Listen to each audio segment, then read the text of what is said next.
Hello, everyone. This is your right geek and honorary man king here with number one Marmaduke fan and another guest, Punchy Sonichu. How are you two today?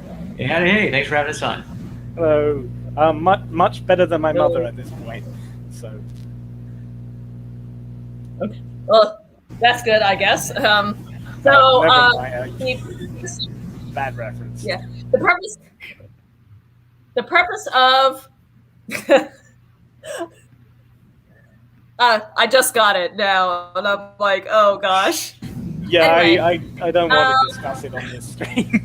So, that'd be veering way off topic because the purpose of the stream is to continue our discussion of that hideous strength and C.S. Lewis's cosmic trilogy in general.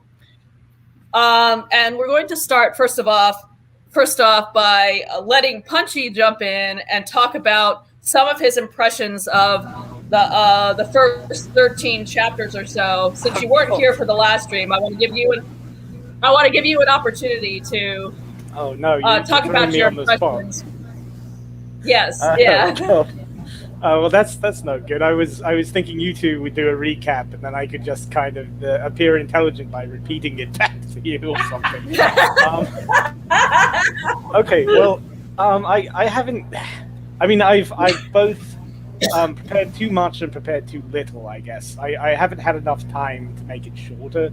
That sort of thing. So, I mean, where would you want me to start? Because as I mentioned on the previous stream, Marmaduke contacted me several weeks ago to let me know Yeah. about this about the decision to use this third book as part of our ongoing dystopian novel discussion.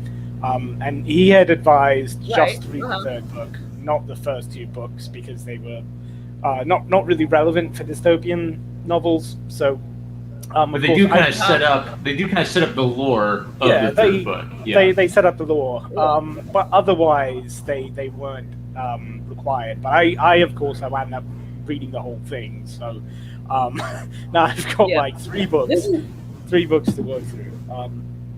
But do you want me to bother with the first two books, or I'd be kind of interested. It'd be a nice trip down memory lane. yeah. Right? See how you build. I would like to hear what you thought of the first two books. Yes. okay? Well, because I'd rather like to hear what you guys thought of it too, because I haven't had a chance to review your like long form reviews of those two yet.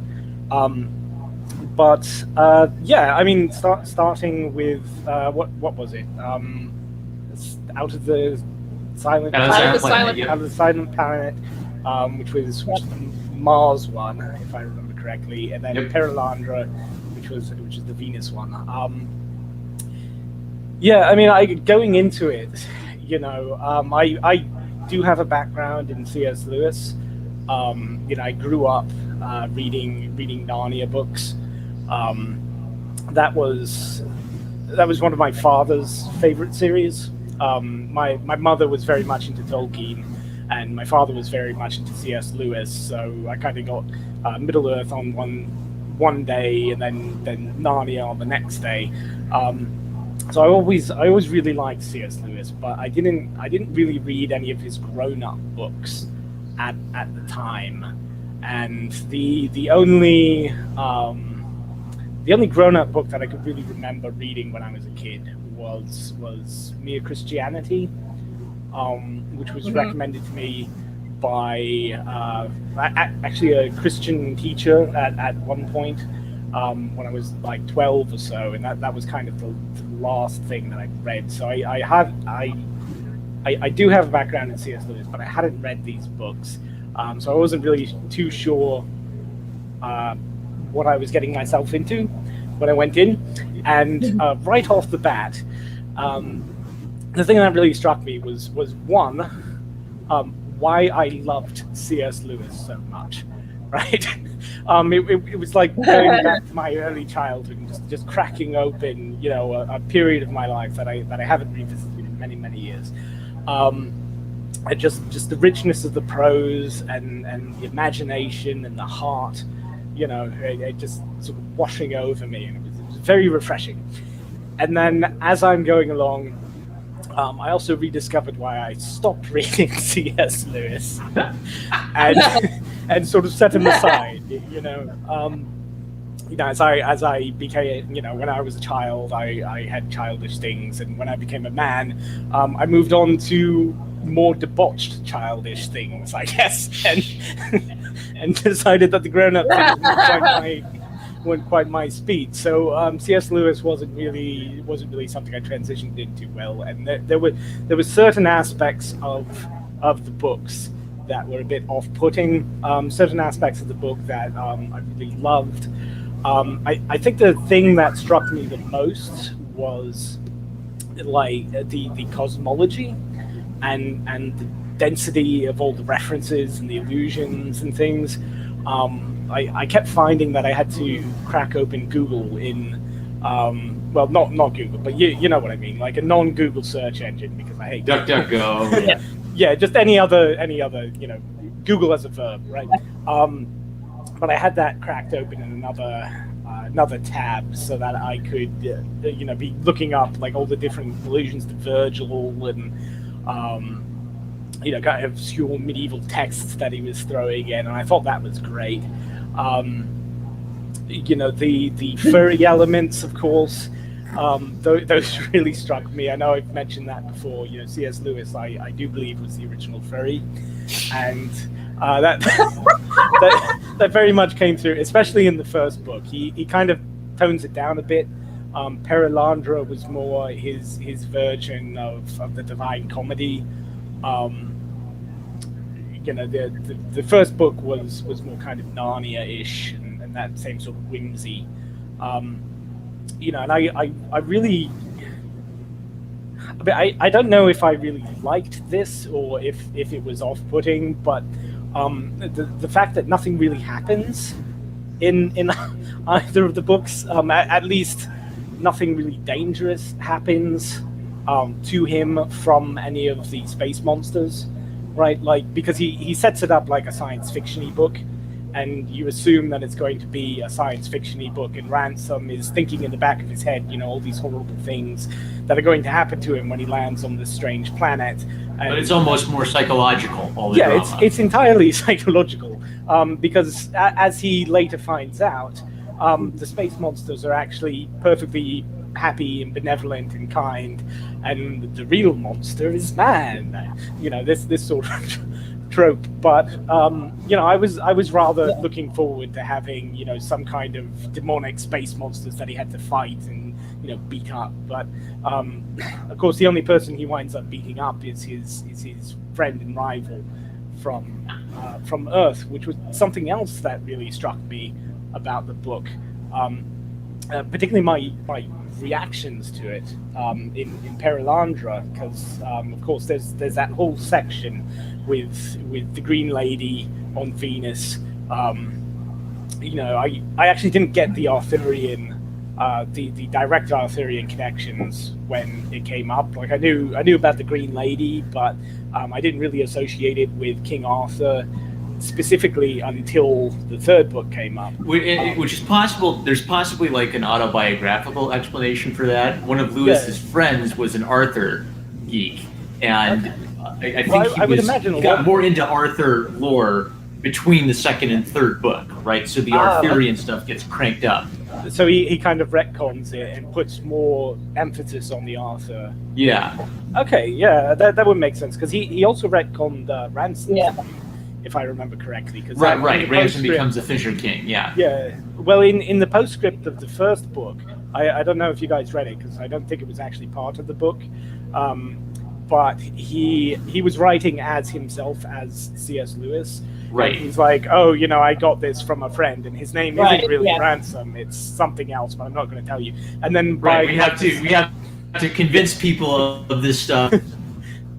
Yeah, fiction. They're not ready to know it's real yet. But then by the second book and the third book, his name had officially become Ransom. That became like a major plot point, was that his name was in fact Ransom. So he's definitely kind of changing his mind about certain things in the book. But with the Green Lady specifically, of course, a lot of the action in Perelandra isn't action. It's just him sitting around talking and getting into arguments. debates with this unman. What do you guys remember his name? Would have been Winston, right? Okay, well, Winston, the non-man or the unman or whatever. The physics, the inventor of space travel. Yeah. He's the Richard Dawkins or the Neil deGrasse Tyson or something who comes down. Well, and Winston kind of changes too. Like Winston's more of a fedora in book 1, and by book 2, he's more got like a god complex, and I don't know, almost like he has like an atheist argument for the existence of God. He just doesn't like the Christian framework for describing God. Yeah, well, I think like that one specifically, I think that was more of a planned character arc, because I can see that happening to most fedoras, right? Like you start off as just kind of a harmless, idiotic fedora, and then by the end of it, you turn into, you know, the nails and ripping animals apart and ransom. You know, that kind of childish, imbecile thing, which I also thought was quite good. The way he portrayed evil as, you know, when evil's speaking with the Green Lady, he's very erudite and he's very convincing. And he's got a lot of really good arguments too. And you know, there's one section where he suddenly gives a little bit of a twist. You know, he gives you like a non sequitur or something, and the whole argument goes off the rails. But if you're not paying attention, you don't miss it, and you're still with him on the argument. So that was very nice, because you can tell. I think I mentioned this to Geek in like a private correspondence or something, but he kind of reminded me of almost like the original Alan Moore, C.S. Lewis did, in that he can write people that he disagrees with very intelligently and very fairly in such a way that you can really empathize with where they're coming from. And I thought that was quite good. And, you know, as it was building up this sort of battle of words and intellect and morality, you know, I kind of started thinking to myself, I'm like, you know what, why doesn't he just haul off and punch the guy in the face? And I started feeling very guilty about it. I remember catching myself, and I'm like, oh, no, you know, I shouldn't be thinking that way. That's just, you know, my years of degeneracy and moral backsliding, wanting to resort to it. And then, lo and behold, like 10 pages later, he decides, okay, yeah, I'm going to punch him in the face. And it turns into like the next 10 chapters is him chasing down the guy and punching him. Shonen Jump battle sequence. Yeah, I thought that was quite amusing how he did that. I don't know if it was intentional, like him trying to get us to think about punching him in the face and then, you know, giving us misgivings about punching him in the face, or if that's just, you know, maybe that's one of those things that I've lost from not reading C.S. Lewis. Because, I mean, C.S. Lewis, I guess Narnia was pretty violent too. You know, medieval world tends to be pretty violent. So yeah, I thought that was interesting. Again, some of the stuff that was kind of turning me off, which, I mean, I know both of you are Christians, so you might not have minded this so much, but was the emphasis on obedience as the greatest virtue, which I suppose we can get into with that hideous strength as well, because he kind of goes back to that. And I was thinking very specifically, like, well, in the context of Christianity, right? I'll put on my McPhee cap for a minute. You know, McPhee from the third book. In the context of Christianity, right? Like, if we take as our premise that God exists, right? Then obedience is quite an important virtue, and I can fully agree with that.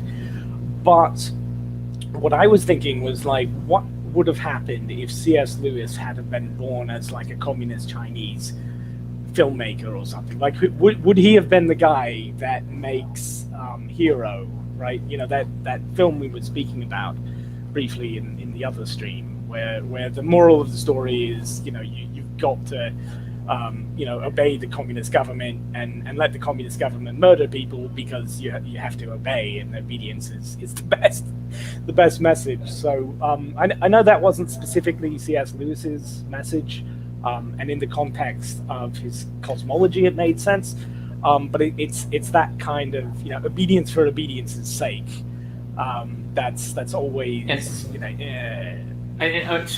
that's a good point. Like, I've actually noticed this in Narnia when I reread them, that there's a real emphasis on obedience to Aslan throughout all the Narnia books. And there's always this theme that if they'd only known, right, and had obeyed the first time, they would have saved themselves all this trouble and they wouldn't have gotten lost in the woods, right?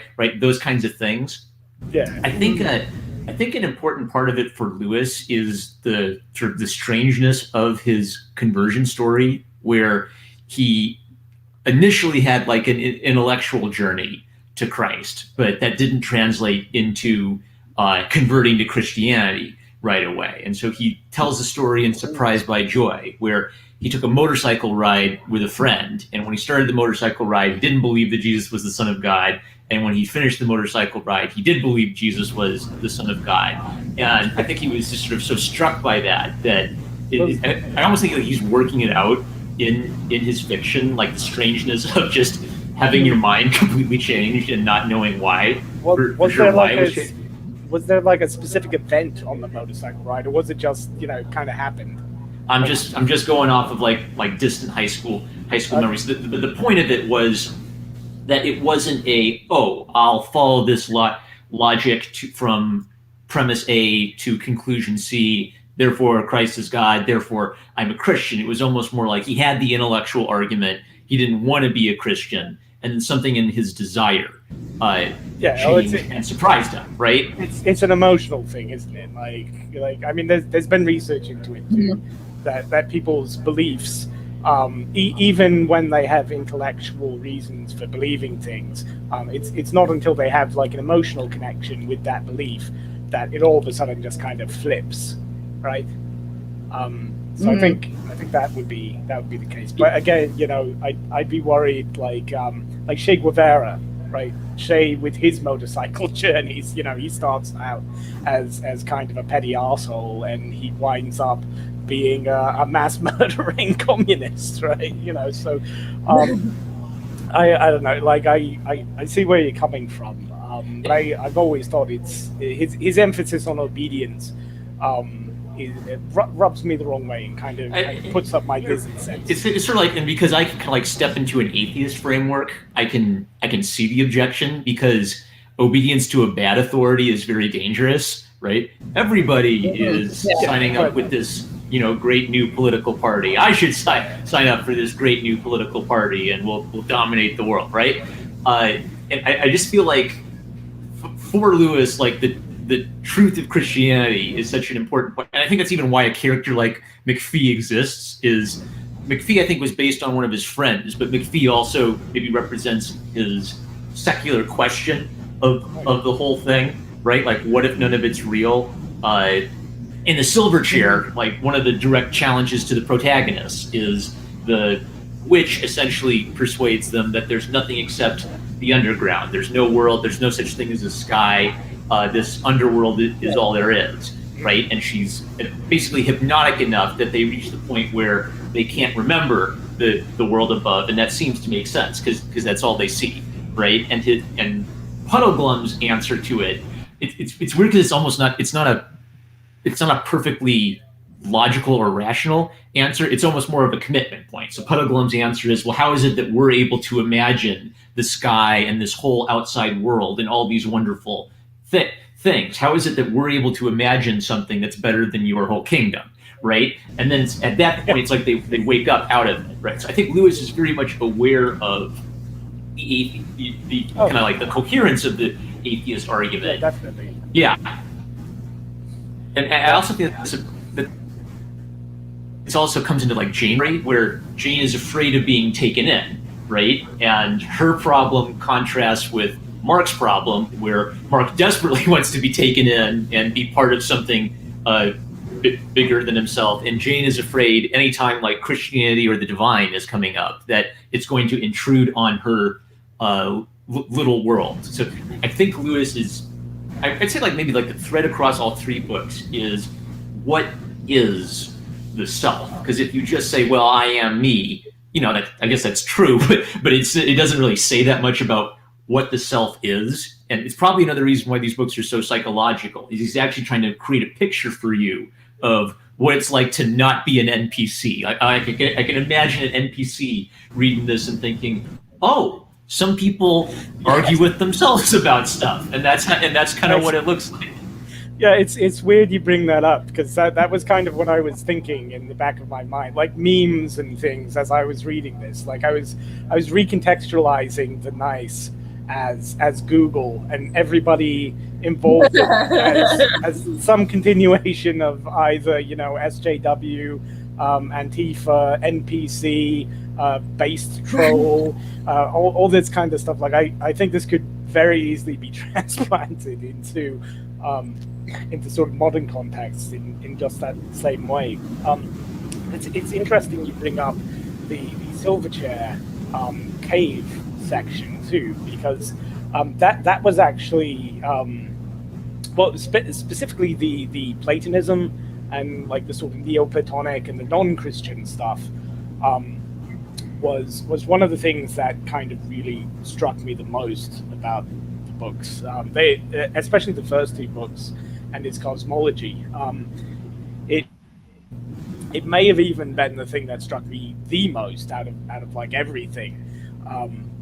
Was how unapologetically pagan and non-Christian his thinking and his cosmology is. Right. It's that myth. It's sort of like the Inklings mythopoeic thing, where they're looking at pagan myth and trying to look at pagan myth through the lens of Christianity, right? But they also that means they have to be true to what the pagan myth actually is. Yeah, combining these like medieval Neoplatonic and classical Greek myths in with Christianity, but doing it in such a way that they reconcile them so they all work together, right? Because you see, like I don't know if you ever follow any fundies or anything like fundy blogs, but you'll see fundies are very much concerned about this kind of stuff too. Yeah. Although they of course assert that anybody who's kind of doing this sort of stuff that C.S. Lewis is doing, like they would probably burn this book if they could. Right. They want absolutely no mix up. Like Christmas is a pagan holiday, right? Yeah. So I'm familiar. I don't follow it these days, but I was kind of like raised in an environment where like half the Christians at my church were fundies and half the Christians at my church weren't fundies. So I would come across these debates all the time. Like the Harry Potter debate was like, that was the don't mention sports, politics, religion, or Harry Potter, or all hell's gonna break loose. So the question that I kept wondering was is C.S. Lewis a lizard? Yes or no? Well, no, I thought of your Aldous Huxley take, where it's like really clear that Lewis has read Aldous Huxley and he's terrified of the New World Order, and you had that take that what if Aldous Huxley is participating in it, right? Whereas Lewis is sort of, like, Lewis reads Aldous Huxley's book, he says, this is terrible, this is the worst thing that could possibly happen to humanity, right? And he's also writing the dystopian element of that hideous strength touches on a lot of these same themes of like the overlord, unmaking man, making men that live forever, and conquering death through science, right? Oh yeah, certainly. It actually goes a lot deeper than that.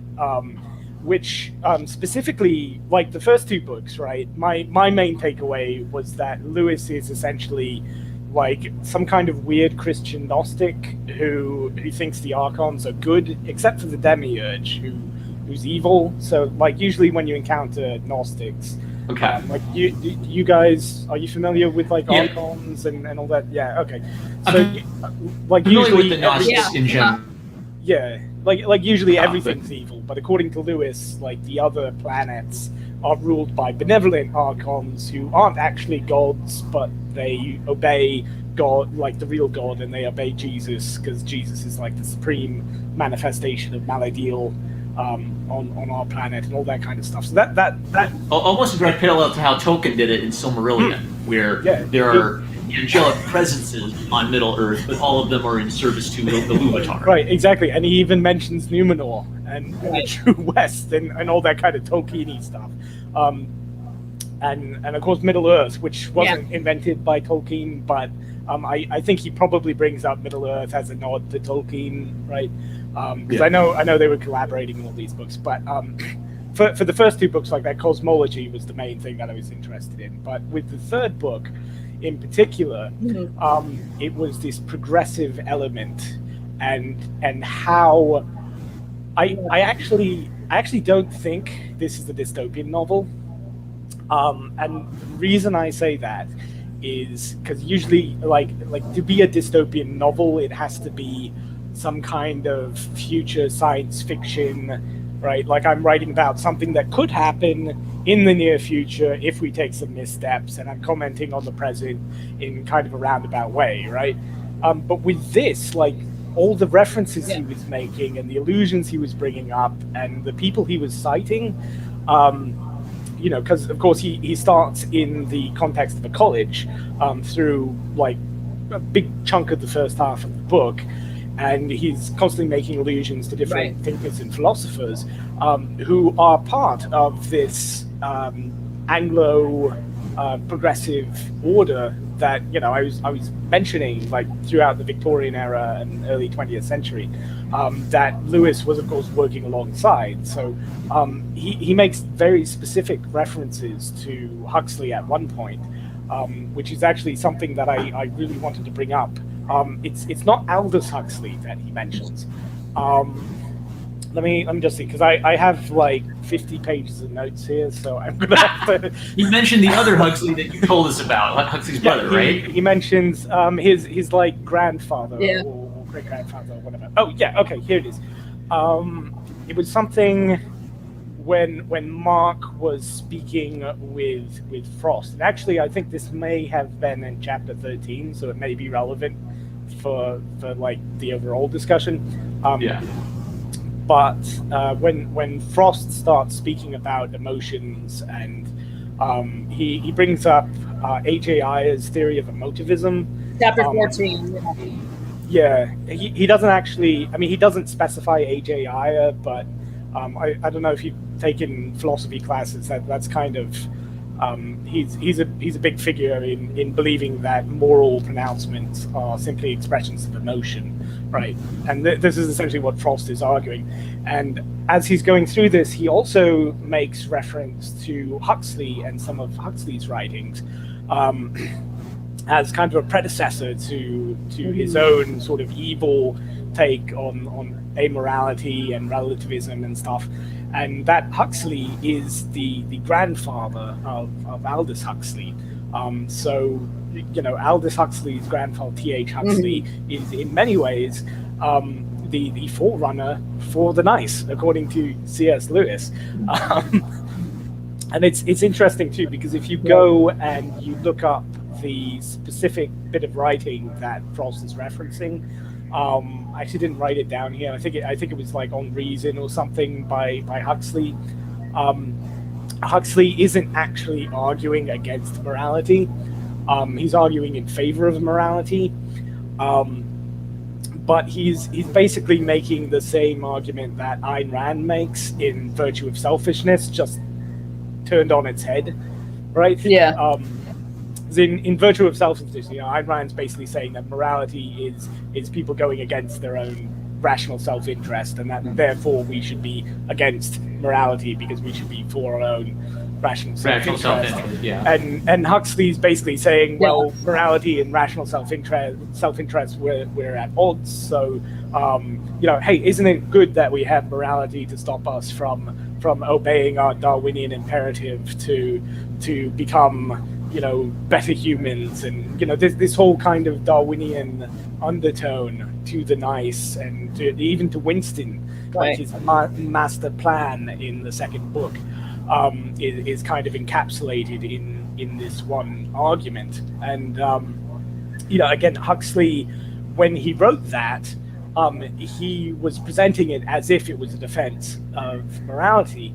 But you can quite easily see how someone could sit there and be like, well, hang on, if Darwin is right, and we are pursuing our own self-interest as a species, maybe morality is the thing that has to go, right? And this is the kind of this is the kind of intellectual journey that people take, and C.S. Lewis was clearly aware of that, and he encapsulated that entire thing in like one sentence of dialogue, showing, not telling, the way that Frost went from Darwin to Huxley to Ayers to just completely whatever it was that he became by the end, right? And I think that for the Dark Powers. So.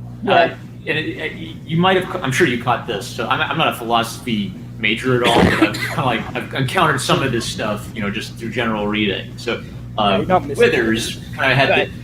So Withers is sort of like a parallel opposite to Frost, where he just withdraws into himself and he hates beauty and he hates saying anything clearly. And I think Lewis at one point has a comment that Withers went from Hegel out into nothingness, right? So there's this idea that there's this philosophical progression where they move beyond the older philosophers and then they're floating out in space with nothing underneath them, right? And that's where they basically commit themselves to nothingness and the eradication of life, is because I hate life, because I hate myself, or I don't want it to exist, therefore I'll knowingly commit myself to the nicest real agenda that we don't share with anybody else.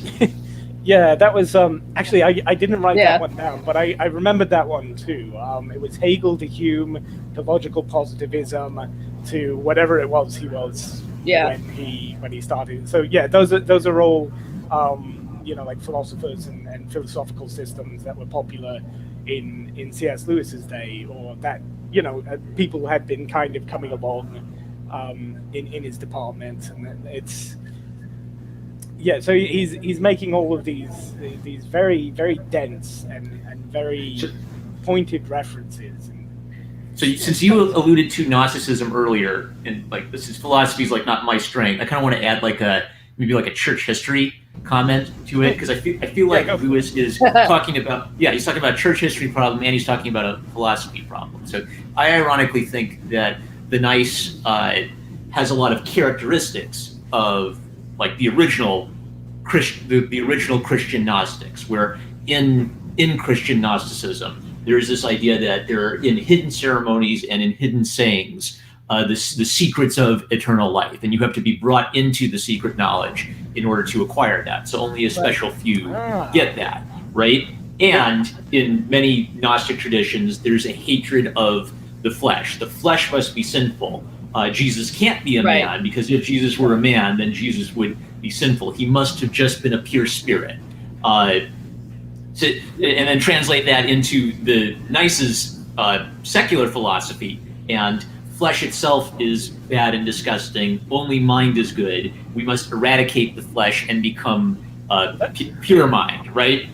Yeah, well, that was specifically Philostrato, if I remember, and I'm not sure, because I got the impression one of the things that really struck me about the Nice was how conniving and backstabbing everybody was, and how subtly they did it. They all have their own agendas, and they all want to do their own things. So I know Philostrato characterizes the Nice as being explicitly transhuman and against flesh and organic life, and just wants to completely destroy things, and that's why he's supporting vivisections. Correct, but I want to add that Philostrato has a scientific methodology. I think Frost and Withers have that same methodology. They just don't use the scientific language to describe it. So Frost also wants to eliminate himself. I think in Frost's conversation with Studdock, he makes the point that eventually there's only going to be one man. We're going to make one man who rules over everything. And it's sort of like everybody has their own framework for why they think that's a good idea. Frost wants to be objective.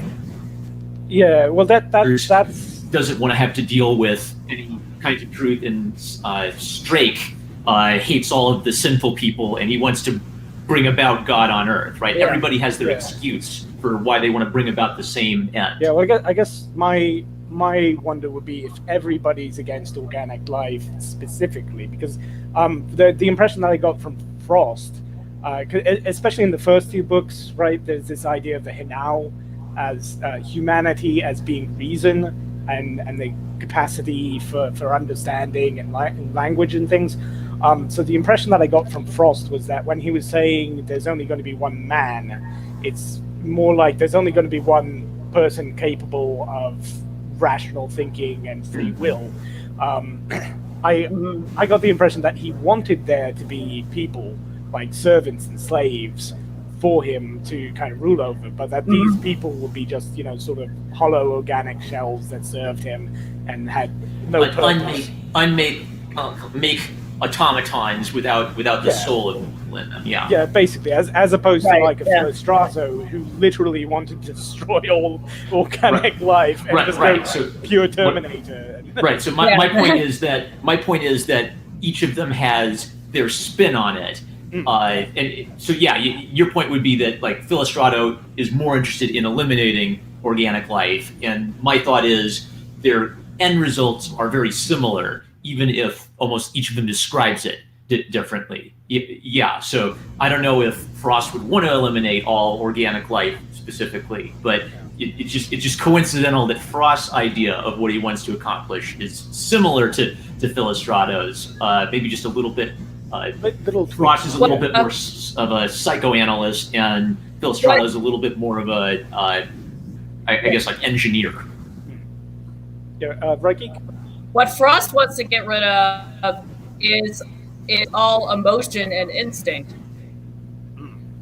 which he associates with the organic life. But because he's thinking more in the psychological realm, he's focused more on how people think.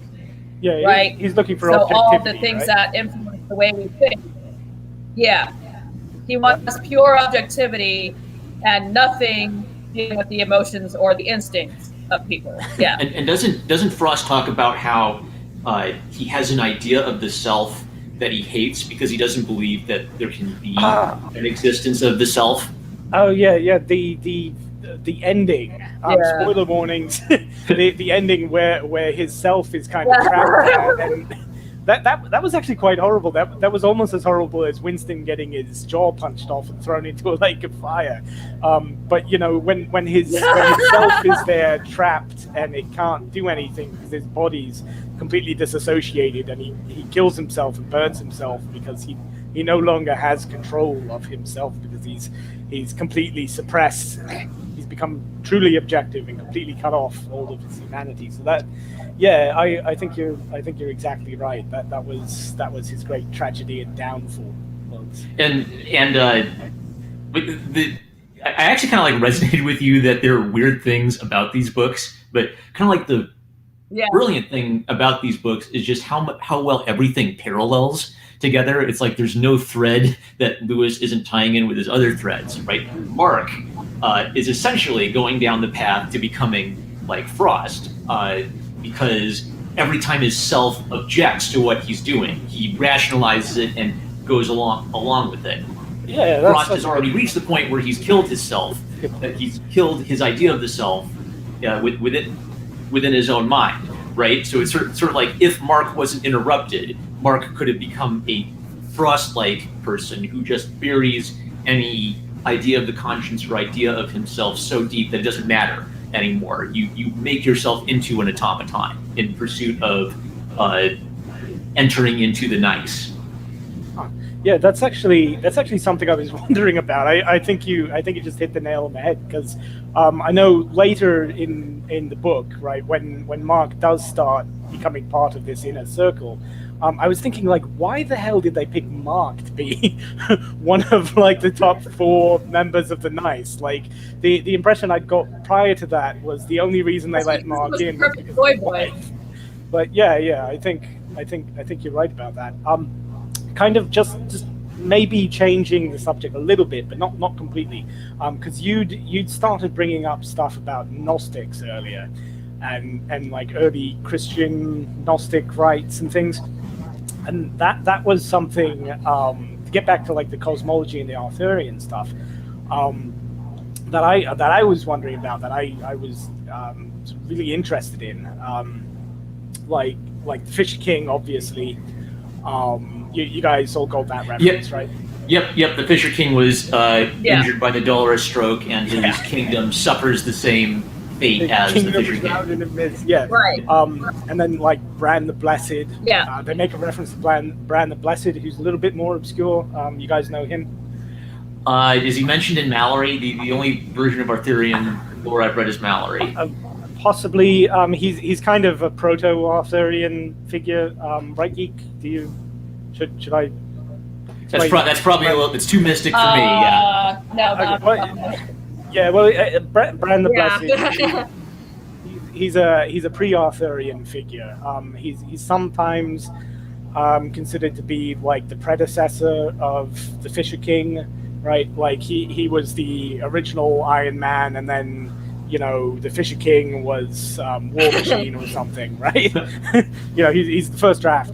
But he was a figure that features heavily in Celtic mythology, almost like a King Solomon type figure, where he's a king who's also incredibly wise, and he possesses sorceress powers. He owns a cauldron, a dark cauldron into which warriors who've been slain can be thrown. Like, I don't know if you've ever read Lloyd Alexander and the Black Cauldron or anything like that. That's very heavily. I love the Black Cauldron. So it's essentially like a Dark Age myth that's an inspiration for a lot of fantasy archetypes, right? It's an early kind of Welsh-Irish Brittonic myth that wound up worming its way into Arthurian legend. And I know, God, I can't find it in my notes. I know he made some passing references to Bran the Blessed in the context of the Fisher King, or tangentially to the Fisher King. But one of the key tropes of Bran the Blessed was he died by getting his head chopped off, but his head survived, and it possessed such great wisdom that people could take it and speak to it and get information. So I think he'd made like a reference to Merlin as Bran the Blessed or something like that. But it also has clear parallels to, the head of the knight, which I thought was rather interesting. And then later on, he explicitly describes the head of the knight, like the head of the knight, as the Saracen's head. Yeah. Right? Yep. Which, of course, is another one of these historical and sort of mythical occult ideas, like the Knights Templars, for example. Like, you guys familiar with the Knights Templar? I've heard of them, and I believe I think they were all executed for heresy. Bright Geek actually might know more about that than I would, as a good Catholic. But I'm guessing that the Knights Templar were involved in some occultic practices. Yeah, right, Geek. You want me to? I don't know. I don't know if that was actually true, that they were involved in occultic practices. I think what was really going on was political. The fact that the Knights Templar had access to a lot of power and cash. So certain noblemen in Europe at the time were sort of jealous of their influence, and they eventually convinced the Pope of the time to declare them heretics. I don't think that they were actually involved in the occult. I think it could have been like a convenient way of, hey, my enemies are witches. Yeah. I mean, that's pretty much what I was going to say too. I mean, there's various different. Those are the two competing theories essentially. The historical theory was that they were involved in the occult and they got shut down.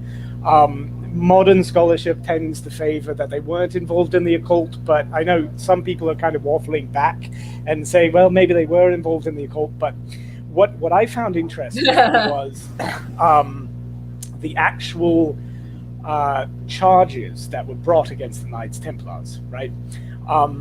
And there were a whole litany of charges brought against the Knights Templars, but some of the most serious ones were that they were worshipping a being called Baphomet, right? And that he was manifested as a severed head that they would all gather around, the severed head of a Saracen that they would all gather around and speak to and get orders from.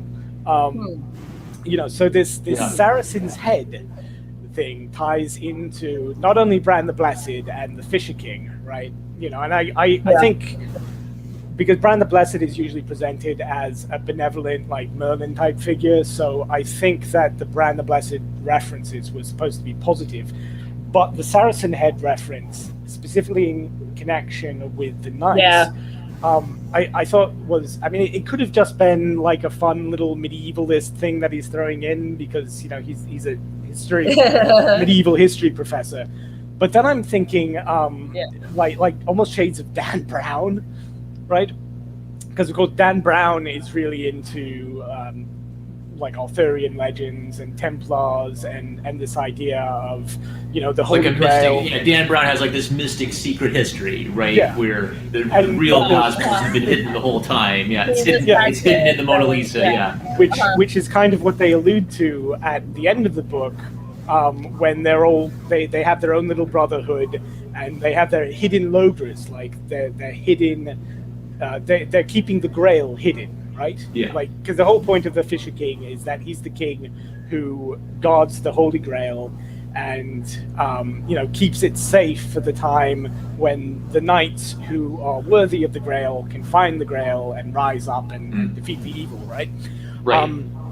And very interesting too is the fact that the Knights Templars, right? Like I'm maybe going to go a bit Alex Jones here, but the Knights Templars are in many ways like the forerunners of progressivism, right? They were the organization that first invented modern banking, multinationalism, the military-industrial complex, right? Like all of these things, they were the like 13th and 14th century equivalents of globo homo corporatism. Right. So I want to interject here because I kind of see like where you're going. I want to like throw something at you. So for Lewis, like it's obvious to me that Lewis is very knowledgeable of the occult. I think there's even a section where he talks about how the occult in the Renaissance was different than the occult in maybe the Dark Ages.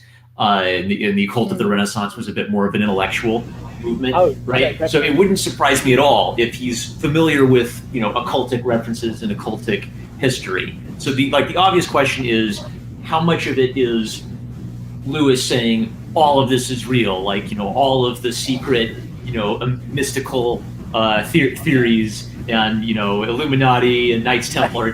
How much is it him saying this is all real, and how much is it him saying this is a really cool narrative concept? Like we kind of got into this last time, right? Where it's like in Simpsons, is Simpsons predicting the future, right? And how much of that is the Simpsons being part of the alien overlord's plan, and how much of that is the Simpsons just being kind of silly and it's kind of fun to reference the Illuminati and the occult? I'd have to say that obviously, I'm not C.S. Lewis, so I can't know. Take a page out of McPhee.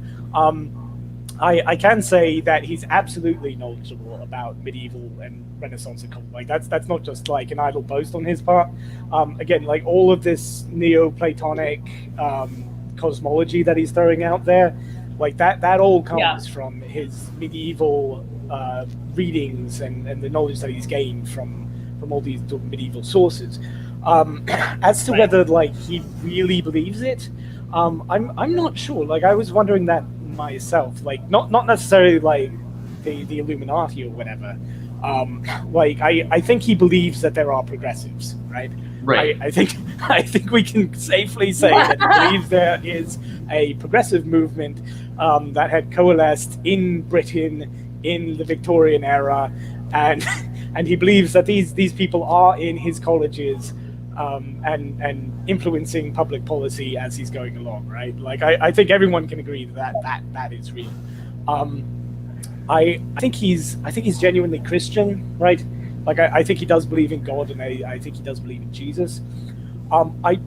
I'd actually really like to think that he believes in El Deals and these archons of the planets, like the Oyasara or whatever they're called. Yeah. So, like I would. Yeah. Go ahead. Would you disagree? I agree. I think he does believe in it. I think that it's Lewis, because Lewis is an inkling. He looks at everything through a mythic lens. So I think that Lewis is looking at sort of medieval angelology through a mythic lens. Yeah. And at an absolute minimum, his idea is, well, there are allusions in the Bible to creatures that don't neatly fall into angel and demon categories, right? I even think one of the characters says as much, that we find these references in the Bible to spiritual beings that we can't neatly categorize as devils or angels. At a minimum, he thinks that. At a maximum, he is taking sort of medieval angelology and saying, I believe this is real, so I'm going to use the language of Eldil and alien beings to describe what I believe would actually be a biblically justifiable angelology, right? And even one of the conversations is, why is it that there are sometimes angels who are, rings of fire covered in eyes, and other times there are descriptions of angels that are human? It's because it's because there's a pretty complex world of angels that we only get little glimpses of in the Bible. Right. Yeah, I would probably agree. Like I think in that sense, like he'd believe in it. As to whether like does he think there's a literal knight that literally worships an undead Saracen's head, just like the Templars of old? I don't know. I don't think he does. At least I hope he wouldn't. But maybe he did, because again, the thing that really struck me, probably the most out of like any of these books, was just how real it was, right? Like it was fantastic, and it was more mythical than any of the other dystopian novels that we've read. But at the same time, the human core is more real and more apparent than in any of these other ones. Like the people understand these ideas better, and they rationalize these ideas better, and they make specific reference to exactly the kind of ideas, like in Orwell, for example, right? Like he comes from the BBC, right? And he knows that kind of world of propaganda, and he's writing from this world of propaganda. But there's a sort of distance between Orwell and us, right? And people living in the sort of pre-revolutionary years, whereas with this particular book, we can see like I could picture myself walking down the street to Yale and seeing Professor Frost crossing the street, right? Like it's more apparent. So I not being C.S. Lewis, I can't say what he believes is real and what doesn't. But I think most of it, it's him actually saying, yeah, okay, this is how it is. I mean, he says things in some of the books like, if you go far enough out, maybe myth becomes history. Like I do think this inkling framework is the key to everything, where they want to take myth seriously. Whereas if the Fedorist perspective is to just say, oh, well, that's a myth, and the fundamentalist perspective is to say, oh, that's just a pagan myth. Like, it's never just a myth in looking like it from an inkling perspective. I feel like Jordan Peterson is doing this thing too, where he's talking about ancient myth and trying to mine meaning out of ancient myth. So I think what Lewis is doing is just saying, I love ancient myth. I believe there has to be truth in ancient myth, even if, like, I understand the difference between reading an ancient myth and reading a newspaper, right? Well, I mean, do you though? Because that was something else too. was how brutal he was on the idea of like mainstream media. Yes. Yeah. That was actually probably my favorite part of the book, was when he was writing the two different articles for people. I'm sure you guys went over this, but just for me, yes, we did. I love the way that, you know, for the kind of intellectual, like New York Times, The Guardian, whatever, you know, he's writing. It's very sort of staid and matter of fact, and it's appealing to people's emotions and their sense of humor. Yeah, the British people have never been much enamored with logic. Yeah, but it's complete bullshit. Whereas you go to the article that he's writing, like the Alex Jones article, right? And it's utterly ridiculous, and it's really funny, and it's really proly, and he's going engineered riots, you know, in big bold repeatedly, and you're like thinking, oh yeah, false flag, blah blah blah. But it's true. You know, that's what's wild about it. It was true, but it was a partial lie. That was the real funny thing, because I'm reading engineered riots, and I'm thinking like turning the frogs gay, and I'm rolling my eyes like, oh god, you know. And then I had to stop myself, because I'm like, wait a minute, he's actually telling the truth now. That's like the one thing he said that's true this entire time, is the one thing that I've been conditioned to roll my eyes at, right? Like the overall effect, of course, right? Like, this is the idea of the controlled opposition, right? You know, I know people throw it out about things like Alex Jones quite a lot, but the idea that the bad people, right, you know, the progressive element will take over the opposition, and they'll be the ones saying things. So you kind of get a little bit of truth, but you don't get enough truth, and the truth you do get is used to undermine, in much the same way Winston does in the second book, right? You know, he gives you truth, he gives you quite a bit of truth, but then he uses that truth to undermine things and to feed you an even bigger lie, right?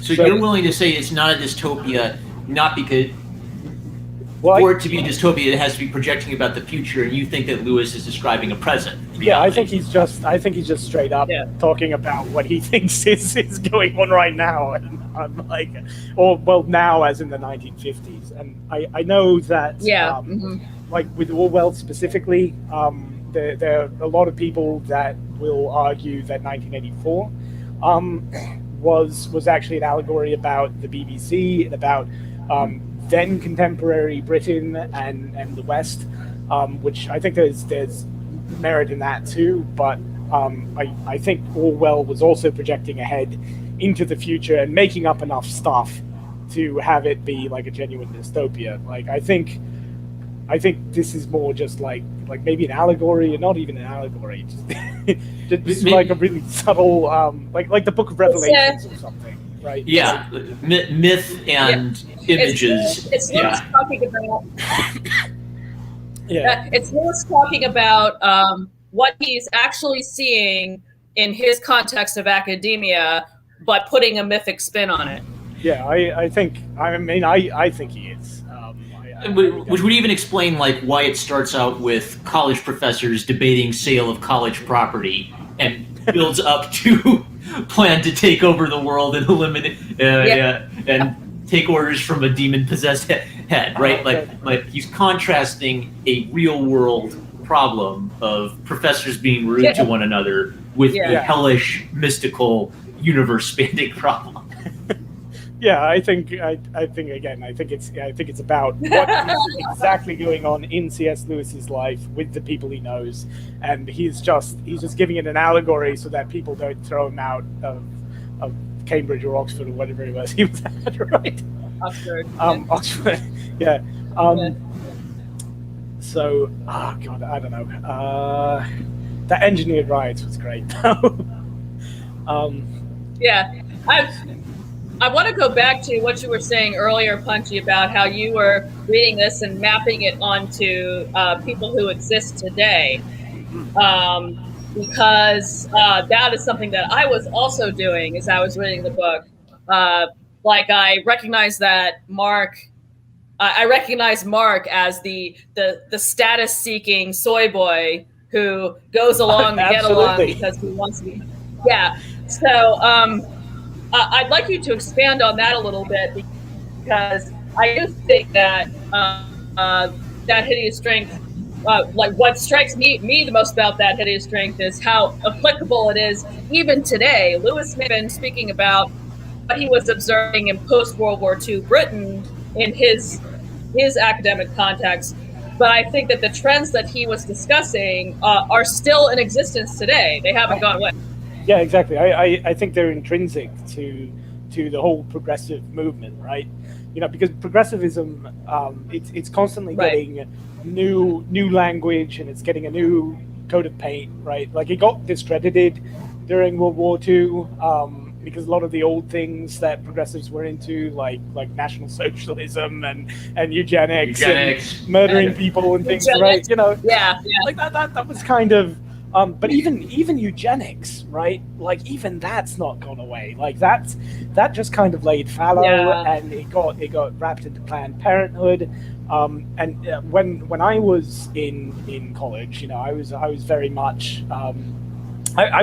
I don't think I described myself as a soy boy, but I was very much kind of like a maybe not a Mark, but I could see where Mark was going, kind of thing, right? Like progressive curious. And I remember encountering serious arguments for basically like old school eugenics that people were taking completely seriously, because it was contextualized as like a non-racist or a non-gendered thing, right? Like abortion rights, like women's rights, and but the rationales were all classic eugenics. Like, we've got to get rid of the poor, we've got to get rid of the useless eaters, these people aren't worth anything, progressives need to be the only people getting food, this kind of stuff. I don't know if you ever read oh god, what was it, Freakonomics or anything? There was a chapter. Yeah, Freakonomics has a whole section about how abortion is good for the economy, actually. Yeah, and that actually winds up getting brought up in the TV show Orange is the New Black, like several years ago, right? Like a normie TV show on HBO, favorably references that idea. And that kind of stuff, like it keeps resurfacing. So. I think in that sense, like there definitely is still that same kind of drive, those same patterns of thinking. It's a worldview that's not going to change, because it is the same worldview, right? And it's going to keep doing the same things, and it's going to keep trying the same things. It's going to keep trying to give government more power, and it's going to keep trying. Like communism is making a comeback, even though it was wiped out, right? Nazism's making a comeback nowadays, even though it was wiped out, right? Yeah, maybe some of it's making a comeback on the right? Like, I would say, I feel like the postmodern right is a resurfacing of some of this stuff, right? So a postmodern rightist would say, oh, well, we're okay being racist, so why not eliminate babies of races we don't like, right? Yeah. Just like Planned Parenthood keep killing, 7 million black babies every year, sort of thing. That was actually something else that I found interesting. Was C.S. Lewis, all of the almost woke takes that he had, right? He doesn't fit into a normie conservative framework at all. Mm-hmm. Yeah, well, he's not a normie conservative, is he? Like, he's very much for animal welfare. He's against animal testing. Capitalism seems to be like trapping people in a wage cuck lifestyle. I'm actually referencing some of his essays there. Yeah. Yeah, that doesn't really come out so much in the book, but post-colonialism and like anti-colonialism does. One of the unfavorable references he sticks in the mouths of the nice is for Cecil Rhodes too, right? And several other big colonial imperialist types. So that was interesting. Like, I kept wondering whether this book would be able to get on Netflix. Like, if I wrote a screenplay, if I could pitch it to Netflix, Just highlight those few parts, and then just highlight like several of those things, and don't mention, Jane talking about how she, how being feminist and being a modern woman means she has to go against God, and then eventually figuring out that, hey, I do have to obey my husband, right? Like that kind of stuff. Don't shove it in there, but do it surreptitously so they don't find out. Kind of like Game of Thrones did it with Penny. Well, even weird stuff like it weirds me out that he talks about transsexualism, but in completely his own context, not in our context at all. Where for him, transsexualism is essentially having an experience of God that takes you beyond sexuality. That jumped out to me too, and that's I think that's just that's just one of those weird things about language changing, right? Like gayness used to be. And him talking about how masculinity and femininity has a content beyond the genitals. Yeah, so not only so he does make a distinction between sex and gender, but he actually says that gender is the more objective thing than sex. Well, I think when he's specifically talking about sex, I think he's talking more about like in the context of transsexual. I think he's talking specifically about like the act of sex and the desire for sex rather than like the biological sex. Right. But there is a part in I can't find it in my notes. It was in Paralandra when they like the seven genders or something. When he met when he met Paralandra on Paralandra, they were described as Malacandra was like the ultimate masculinity and Paralandra was the ultimate femininity, and it had nothing to do with like their physical bodies. He actually says that the sex organs that we use to distinguish between man and woman in a biological sense is like a pale shadow of what actual masculinity and femininity are. Yeah, so it's Neoplatonist. Yeah, it's that Platonic idea of you've got the form and you've got the you've got the actual thing itself out there. That's something completely different from what we perceive. But there was something at one point he mentions that there are 7 genders, which bear a certain analogy to the biological sexes, and they can therefore be in some measure understood by men. But it would not be, and the rest of the quote got cut off. So, but he says that there are more than 2 genders, and that was kind of interesting. Again, like I don't think he would be that keen on the way gender is argued these days.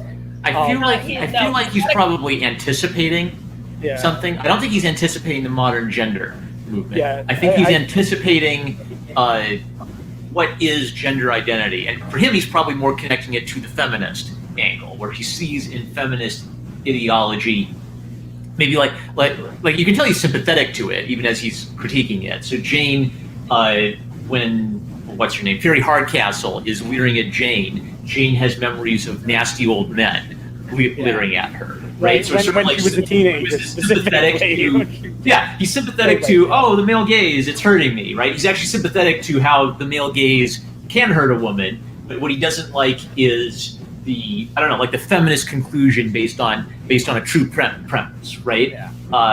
Which is probably that's not how I interpret his liberal moments too, right? Like when he complains about the environment being destroyed, it's because he's looking at it through a Christian lens of, well, God made this environment, why should we be destroying it? He's not looking at it through sort of an anti-human lens of we are the virus, we're sinfully corrupting Mother Earth, we should all go away so that Mother Earth can heal. I think he's trying to identify maybe like the virtues that undergird the left, but he doesn't want to go with the progressive element down the route they're going.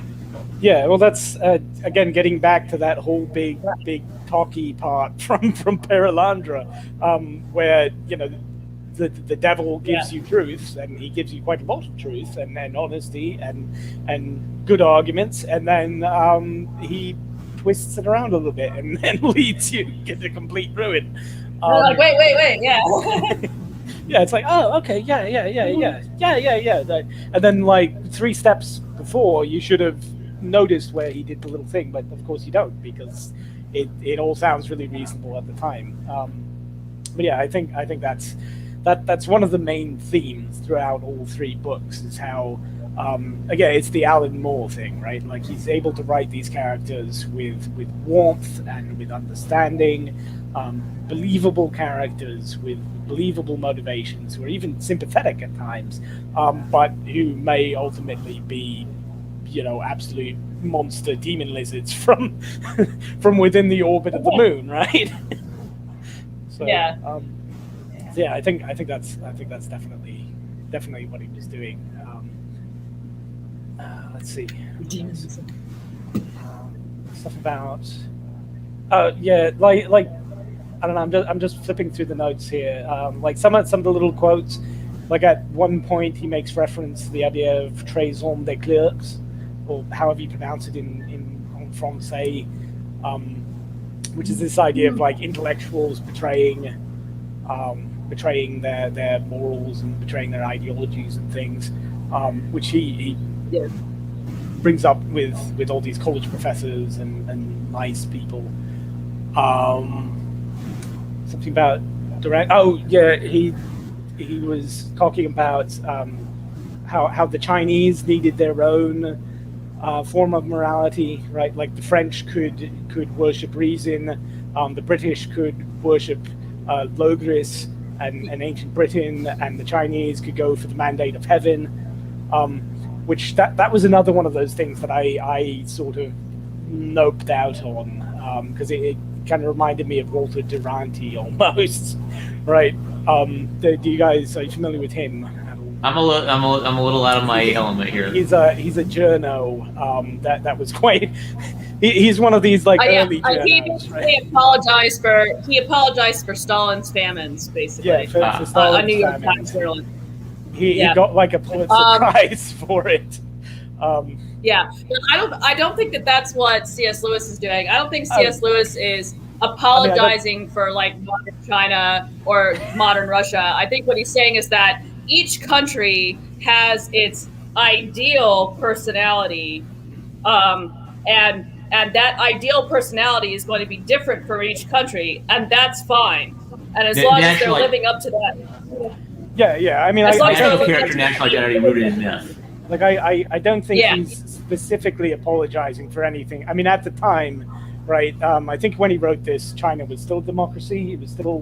No, this would have been post Mao. No, it had already become communist. Yeah. Okay. Well, I don't think he was specifically apologizing for that, but that very same argument was Duranty's argument in his piece, right? Like he's not so much apologizing directly for famines and stuff.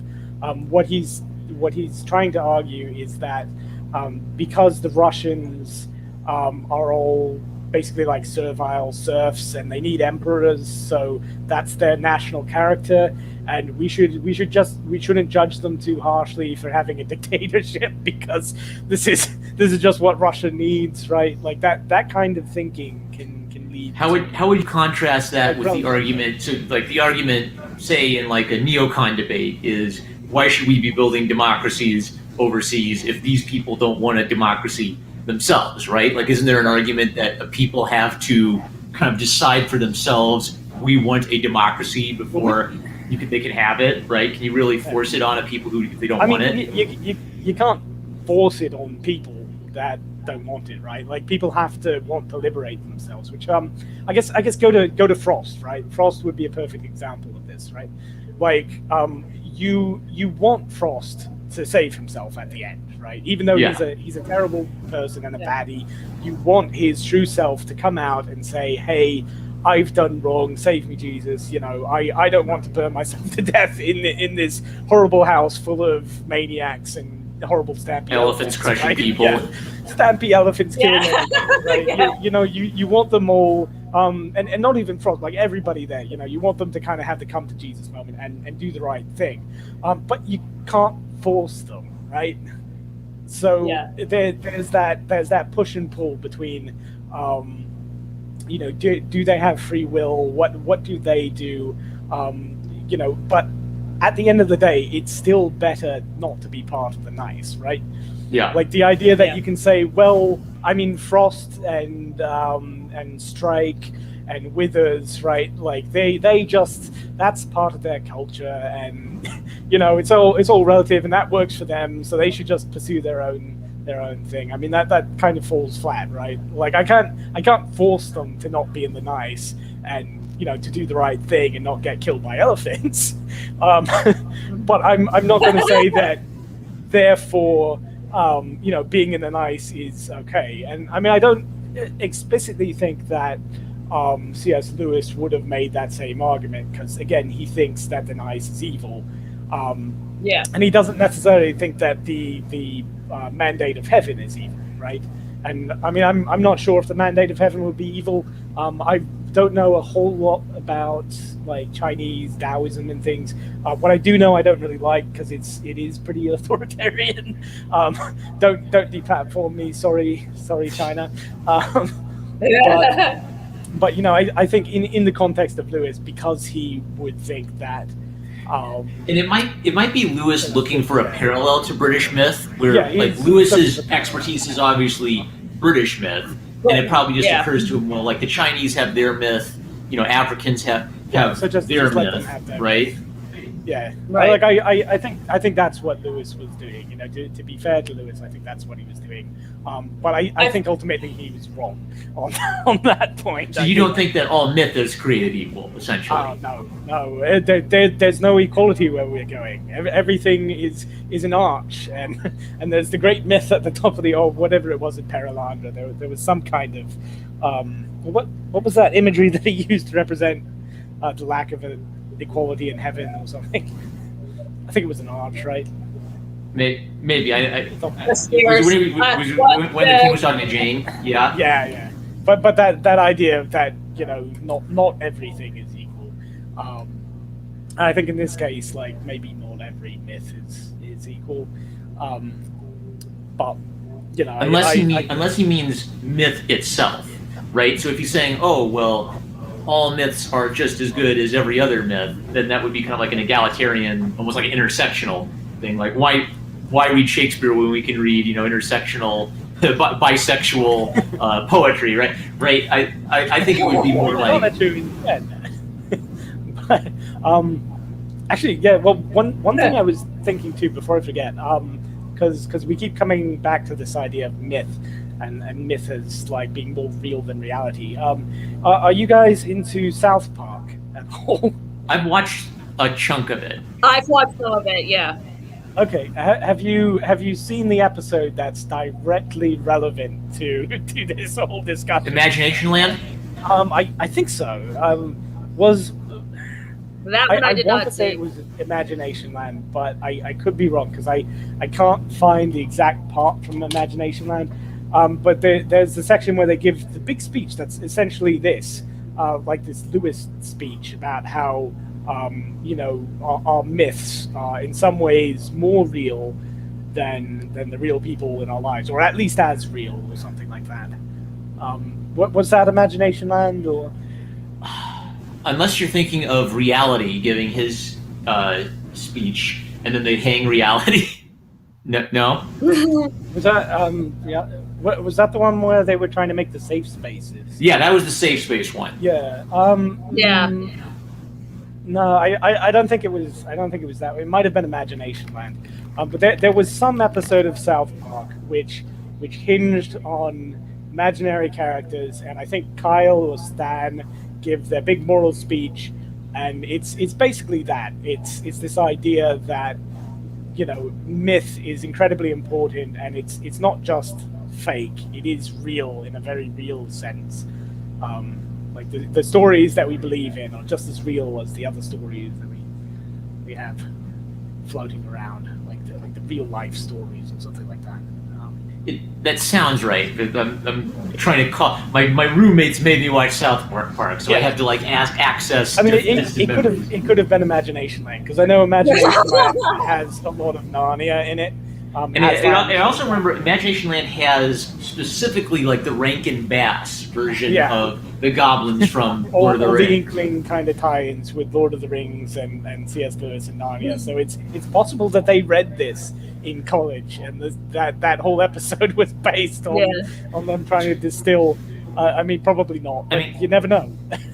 Trey Parker and Matt Stone have always struck me as either satirists that you have to know content about the culture you're satirizing, right? So, which is why there's like this weird horseshoe theory thing where, you know, conservative moms used to be outraged at South Park, and then it kind of like went full circle to, you know, conservative Twitter would just love it whenever a South Park episode would come out because it, you know, like safe spaces and everything. Did you guys read the South Park Republicans or something? Yeah, they said like we're bleeping Republicans or something. Yeah. Well, there was a book that came out like almost 20 years ago now or something. I was still in school when it came out, but at the time I was more of like a Democrat because you know that's what you are when you're young. But it was basically about how there was going to be this big demographic shift, and all the Republicans were gonna basically love South Park, and that was going to be the new font for Republicanism in the United States. And I remember kind of rolling my eyes and being like, well, they're not Republicans, blah blah blah blah blah. And lo and behold, it's that's exactly. I remember. So just like an anecdote, I remember one of my best friends in college was this super constitutional conservative Mexican guy, and he just loved World War II history, and he loved American Dad, right? And it's like he knew that American Dad was making fun of him, but it didn't matter. Like he just loved the character of American Dad anyway. Or conservatives resonating with Archie Bunker. Archie Bunker's supposed to make fun of us, but it's sort of like we can't help but laugh at it. To get back to the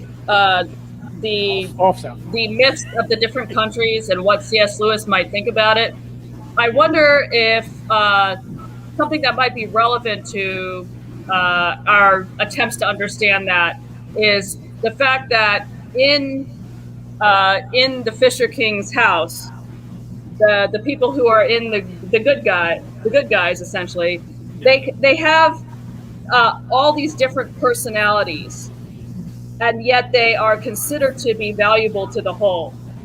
And I wonder if C.S. Lewis is thinking of it that way. Like, you can have countries that have their unique characters and their unique myths, as long as you are arranging them towards some central truth. They can still have their separate personalities and yet still be true, and yet still be oriented towards the truth. A real diversity, a diversity that comes from freedom, not a diversity that's forced down from on top. Everyone will be diverse in exactly the same way. Yeah, a free, unequal diversity. Yeah. I think that would be exactly what C.S. Lewis was trying to say. Again, my specific kind of gripe about. Everyone has to follow their own sort of national myth. Is that, all these national myths aren't going towards the same end, right? Though again, if you bring in the Christian element, then it would be Chinese myth through the lens of Christianity, African myth through the lens of Christianity. So you sort of see that as the sort of unifying authority. I guess so. I mean, I know, like in mere Christianity. I think that's probably how C.S. Lewis is viewing it. Yeah, like because he makes the argument that all religions are basically just reflections, like almost like a Unitarian, that all religions are just a reflection of the inner truth of Christianity or something, right? I think like he called it the Tao, right? And I feel like that's sort of Lewis. I think that's Lewis sort of coming back to Kant's moral imperative argument. Like how do you justify moral imperatives? But I see mere Christianity as him trying to explain it to the layman. But basically there are these universal moral imperatives. Yeah. We know they're real. The reason we know they're real is anytime someone violates them against us, we point to the moral imperative and say, I demand that you follow the moral imperative and treat me right. Don't steal my orange. Yeah. If you borrow my stuff, pay it back to me eventually. Don't right? hit me with a bike log. don't take my tax money, that kind of stuff. Yeah. So yeah, I think I think that's the way C.S. Lewis would look at it. I think that might be a bit naive and optimistic on his part. As again, I don't think. I think myths are interesting, right? Myths from many different cultures, but I don't necessarily think we can say that every culture should just follow the myth, and everything will turn out all right. Because I think many cultures will wind up having nice myths. Like what about like us today, right? Like the contemporary American culture. If we follow our myths, it'd be abysmal, right? Like our Netflix shows and the new Tony Stark or something. Just because it happens to be, the current or even like a traditional mythic tale, that it doesn't necessarily follow that therefore it must be sound and wise and godly for people to be following it, right? I mean, I feel like there's a part in Paralander that acknowledges that, where the Unman tries to use myth of great heroic females to confuse the Green Lady, right? Yeah, so right. The myth is powerful, but myth can also be abused. It can be used for bad stuff. Hi, Evie. How are you? Playing anime games. You're not missing. It's just about God and progressivism and the inner truths of the world, the meaning of life. Turning the frogs gay with chemicals in the water. Yeah. Furries. Yeah. And manufacturing riots is turning the frogs gay. Yeah. I do want to keep jumping in on this here because I think maybe as a Catholic, I'm coming from a context that makes it easier to understand. Because one of the things that's true in the Catholic Church is that, like a South American Catholic Church or an African Catholic Church is going to absorb into it the local cultures of the area, right? While still having the Novus Ordo that all Catholic churches have. So, again, I think that C.S. Lewis is thinking about these different countries' mythical personalities as something that can be funneled through Christianity as just different personalities, like the different personalities at St. Anne's, right? So they can exist distinctly, but within this unifying Christian framework.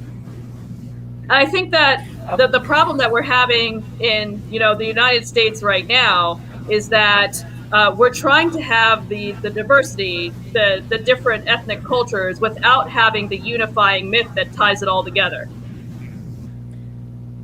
Well, that's actually interesting. You're bringing that up because I was flipping through my notes and I just came across one of my favorite quotes, which I think is probably relevant to this. This was from earlier in the book, but he sort of makes reference to it throughout, and that was Bill the Blizzard, right?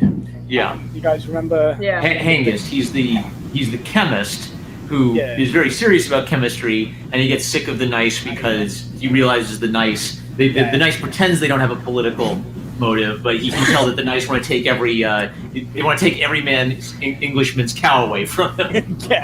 They're all a bunch of socialists, and he's gonna fuck off and go home, and then they kill him. But he says something about Mark gives like a kind of vague, wishy-washy, soy boy relativism thing to him. He said something to the effect of, well, I suppose there's two views to everything, right? Like when somebody contradicts him, and Hengist replies with, where is it? There's at least a dozen views to everything until the answer's known, and then there's only one. And then there's only one. Good day to you. That. Yeah. And I thought that was a really interesting quote because it's referencing this sort of diversity and skepticism and empiricism and trying to find the answers. But then it's also recognizing objectivity and the idea that, well, ultimately there is only one answer. We've just got to figure it out. And they bring that up numerous times in different, like, subtle ways.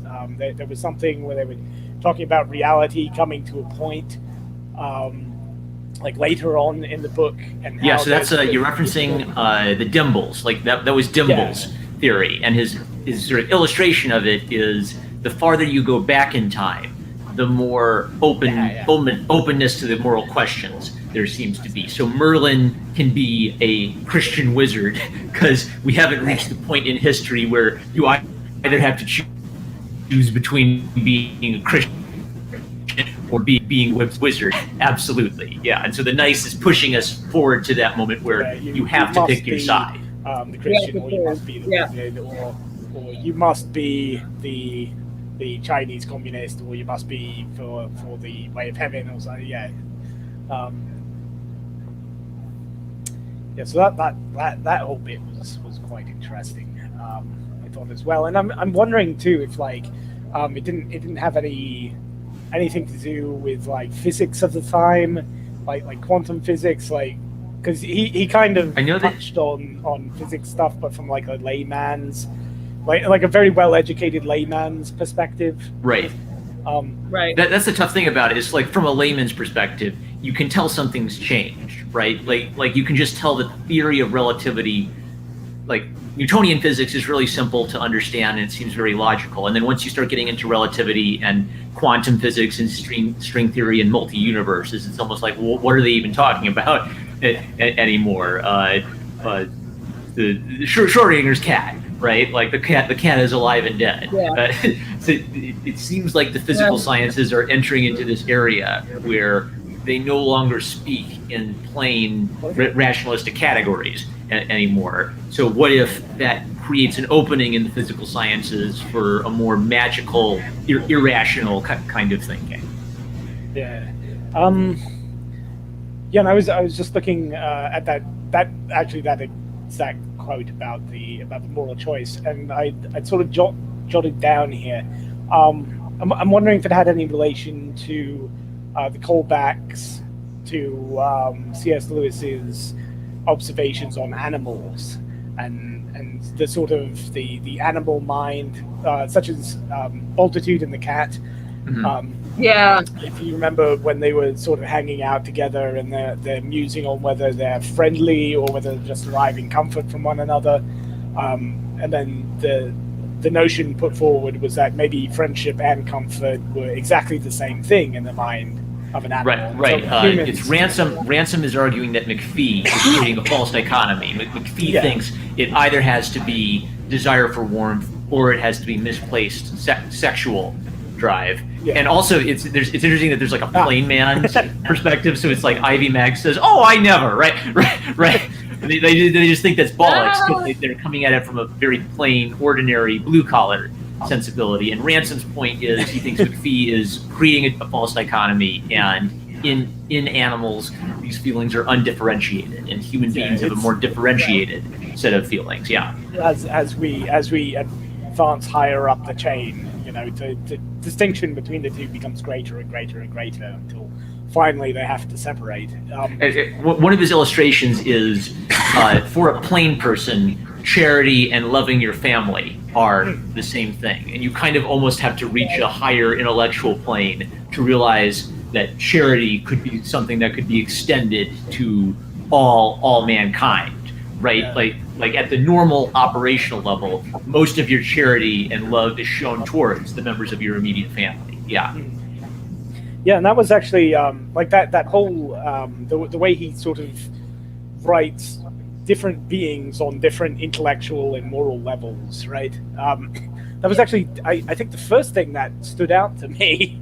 It was back in the very first book, when he was speaking with what was it? It was so long ago now. He was speaking to the wife of the man he rescues that was supposed to be sent off. Not Mr. and Mrs. Dimble? No, it was back in I think he's back before he goes to Mars. Okay, like the lady. Yeah, so there was like the slow child right? And the little lady who was worried about where her boy had gone. Didn't know where. Oh, what was it? A boy or was it a husband? I thought it was a husband. It was a boy. I think it was his son. Yeah. It was his son. Okay.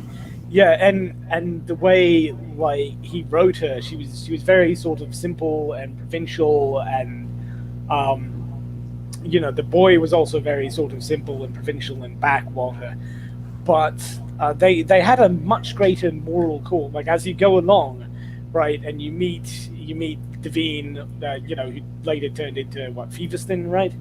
Yeah, Devine becomes Lord Featherstone. I guess it's implied he gets into the House of Lords.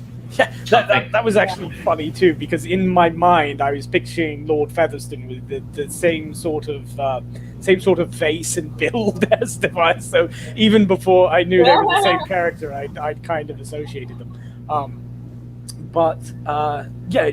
And then they come out and they're very sophisticated, but they're also real weedy arseholes. So I thought that was kind of fun, because when you first encounter like this bumpkin, you think like, oh, she's a bumpkin, and God, this is going to be horrible, right? But she's actually not a very bad character. She's only in it for a very short time, but she and her boy are both quite endearing, and then you get to the more sophisticated people, and it turns out, they're horrible little pussies. Which is part of their malevolence, is that they have the intelligence and ability to hurt simple people more because of their intelligence. Yeah. Yeah, the simple people are like the animals, but they're very moral at the same time. They do their thing, and they're warm and they're open. Yeah. Yeah, and that's a theme that carries through the 3 books. Like back when you were talking about you finding it hilarious that he was writing the 2 articles for the 2 different audiences.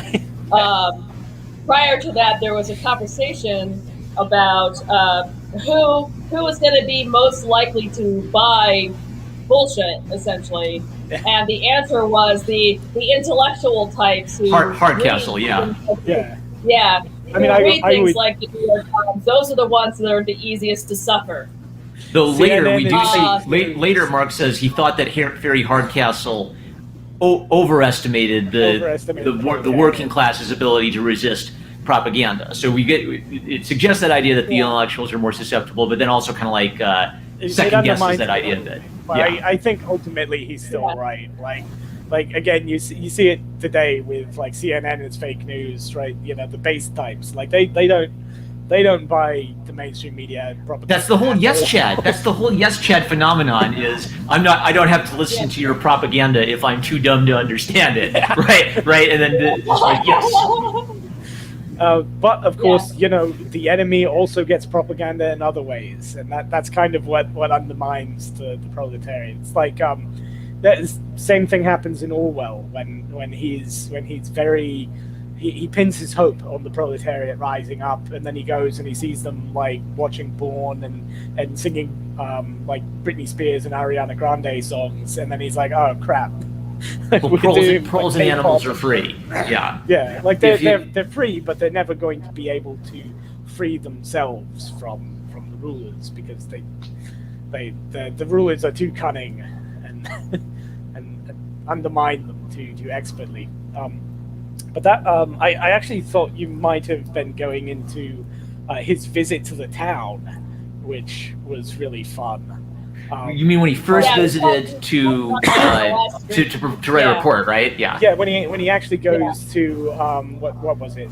Something Hedgestowe or something. No, Hedgestowe's the main town. He goes to the other town, like it's some silly English name. Yeah, like the little beauty spot. Yeah. Oh, you're talking about Cure Hardy, I think. Cure Hardy.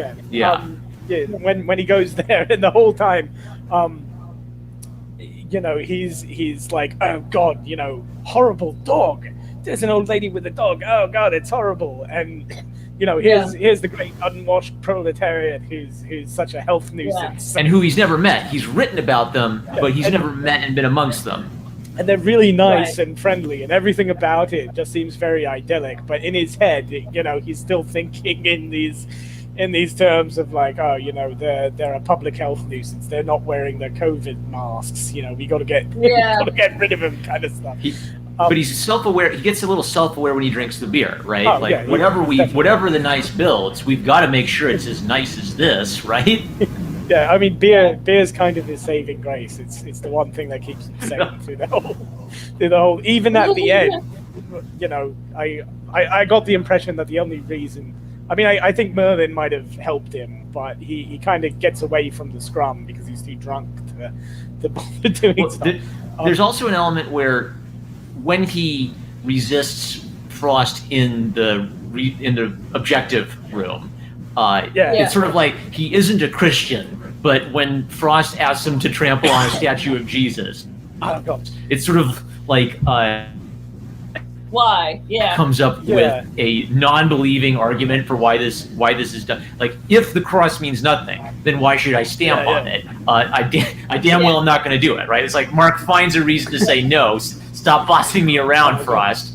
And then when he's hanging out with the homeless man, Mark, who's desperately wanted to be in on something, ironically gets to be in on a secret little conspiracy with the homeless guy, because the two of them are conspiring against the nice. He actually got the thing that he had been chasing after the whole time, but fighting for good instead of fighting for the nice.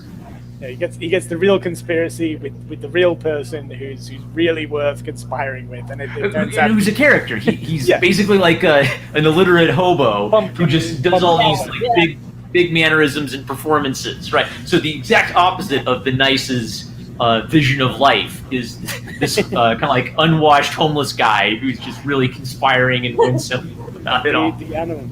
Yeah. Well, I was. And note that the unwashed homeless guy was there because they confused him for Merlin. They thought he was Merlin.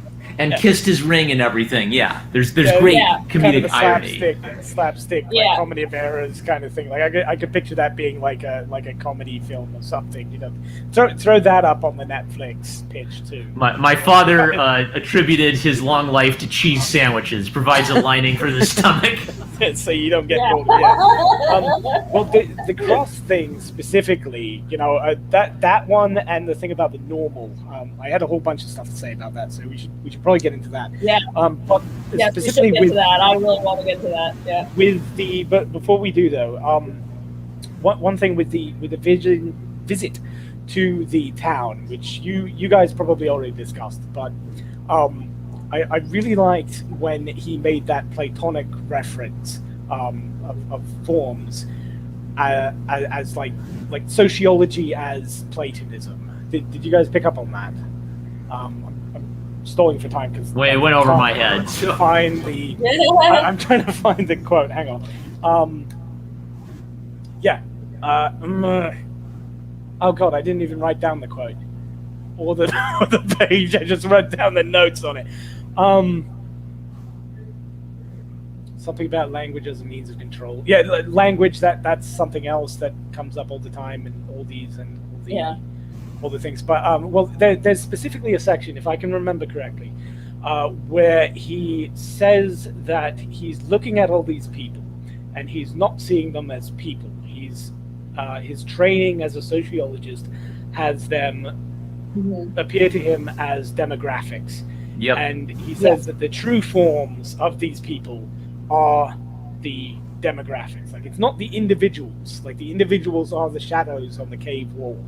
But rather, the true form, like the higher form, the ideal form, is this demographic that he's got in his head. And I thought that was not only one of the best ways of summing up like sociology as a discipline, but also one of the most elegant descriptions of collectivism I've ever read.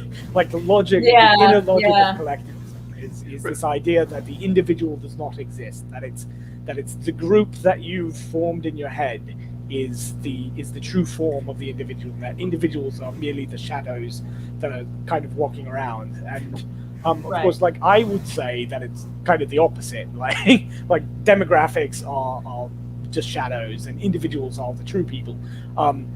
And I would assume that C.S. Lewis would say the same thing, because this is because he's critiquing it. It's the difference between loving humanity and hating people, and loving people and hating humanity. But I thought that was such a great way of summing it up, right? Like Dawkins came up with this idea of the meme, right? You guys are familiar with memes, like. And I'm familiar with Dawkins' description, right? Yeah. He's combining the word gene with mimetic and claiming that ideas or memes pass on like genes. So just as the selfish gene wants to pass on to the next generation through evolution, the selfish meme wants to pass on virally through minds. Yeah, it's a mind unit. It's a little mind bug that gets into you, and then it starts replicating and propagating, like the mind once stretched never returns to the same, like that kind of thing. I think this idea that sociology is just like a warped form of Platonism is probably my favorite takeaway meme from one of them from this whole thing. So I really liked that whole section with the town. But moving along, the cross, the whole section with the stomping on the cross. So what did you guys think? Because I had a whole bunch. Could I build up to that though? Okay, yeah. I want to say something about the art in the objective room, because it's sort of like the objective room is a series of trials. So, if I could read the part that he's probably thinking of, page 295 in my edition, he had a look at the pictures. Some of them belonged to a school of art with which he was already familiar. There was a portrait of a young woman who held her mouth wide open to reveal the fact that the inside of it was thickly overgrown with hair. It was very skillfully painted in the photographic manner, so that you could almost feel that hair. Indeed, you could not avoid feeling it, however hard you tried.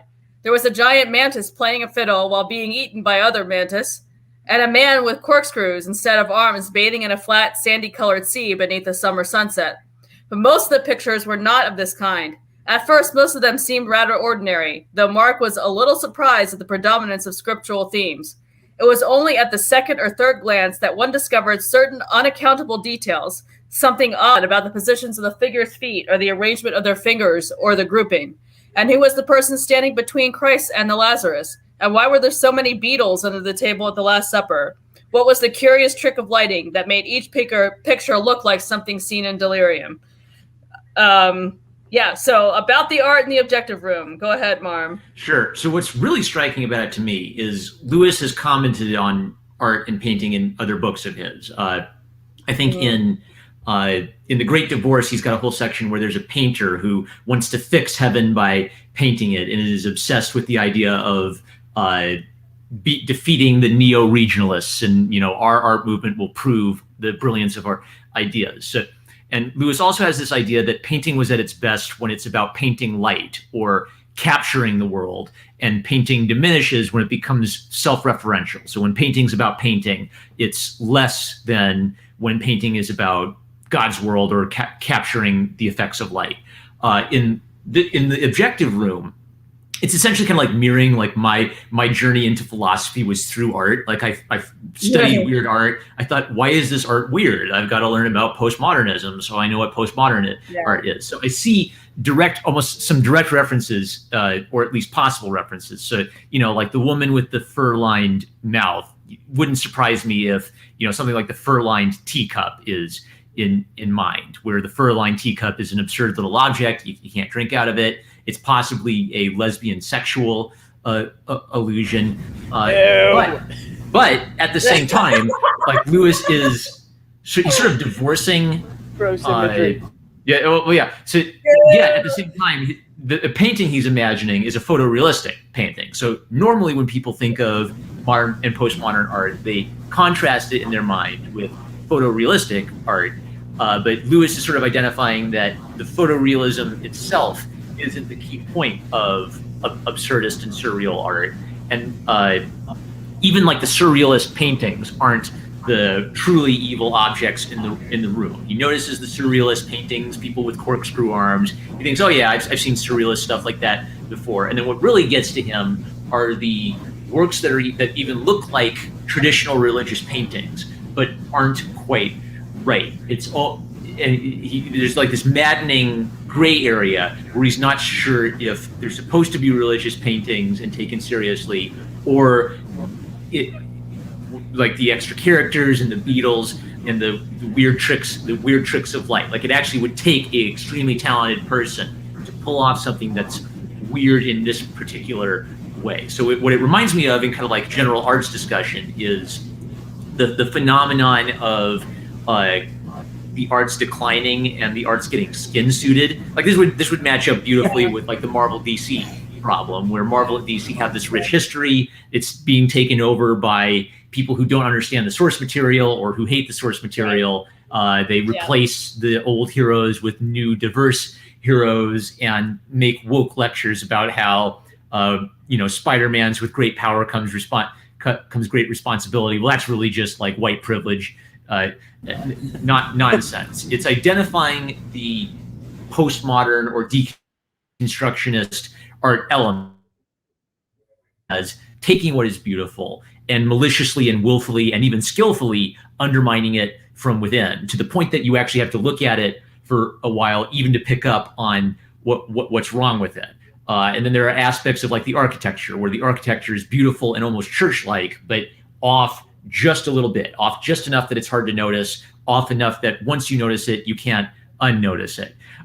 So I think that is sort of Lewis using aesthetics to illustrate what deconstruction does to a person. Is the more they look at the deconstruction, the more maddened they are by it. So the objective room is essentially supposed to drive you insane and corrupt any moral and beautiful spirit within you to prepare you for the next step of objectivity tests. Some of the objectivity tests are things like, I guess, making fart jokes and potty humor, like behave like an absurd child. That'll prove how objective you are.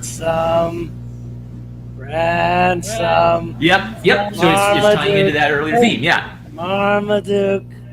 Or they say Marmaduke. What? And what is it that Ransom says? He says, "What is it?" And then he learns not to say what is it. Yeah. So when it builds up to the cross, Frost, of course, has a rational argument. Well, you were born in a British culture.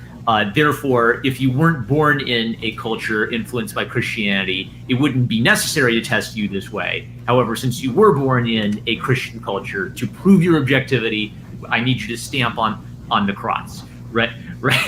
And that's that's basically like my final comments on the art. Is it's progressively building up Mark to a more and more maddened state, and again tying it into the meme culture. There's this whole meme culture about like Clown World and Withered Warjack, where you just feel so emptied and ridiculous because of how just nasty a lot of the culture feels. Yeah, that was the Clown World in particular. It's interesting you brought that up, because I don't know, right, Geek, did you also were you thinking of the Clown World meme while this was going on?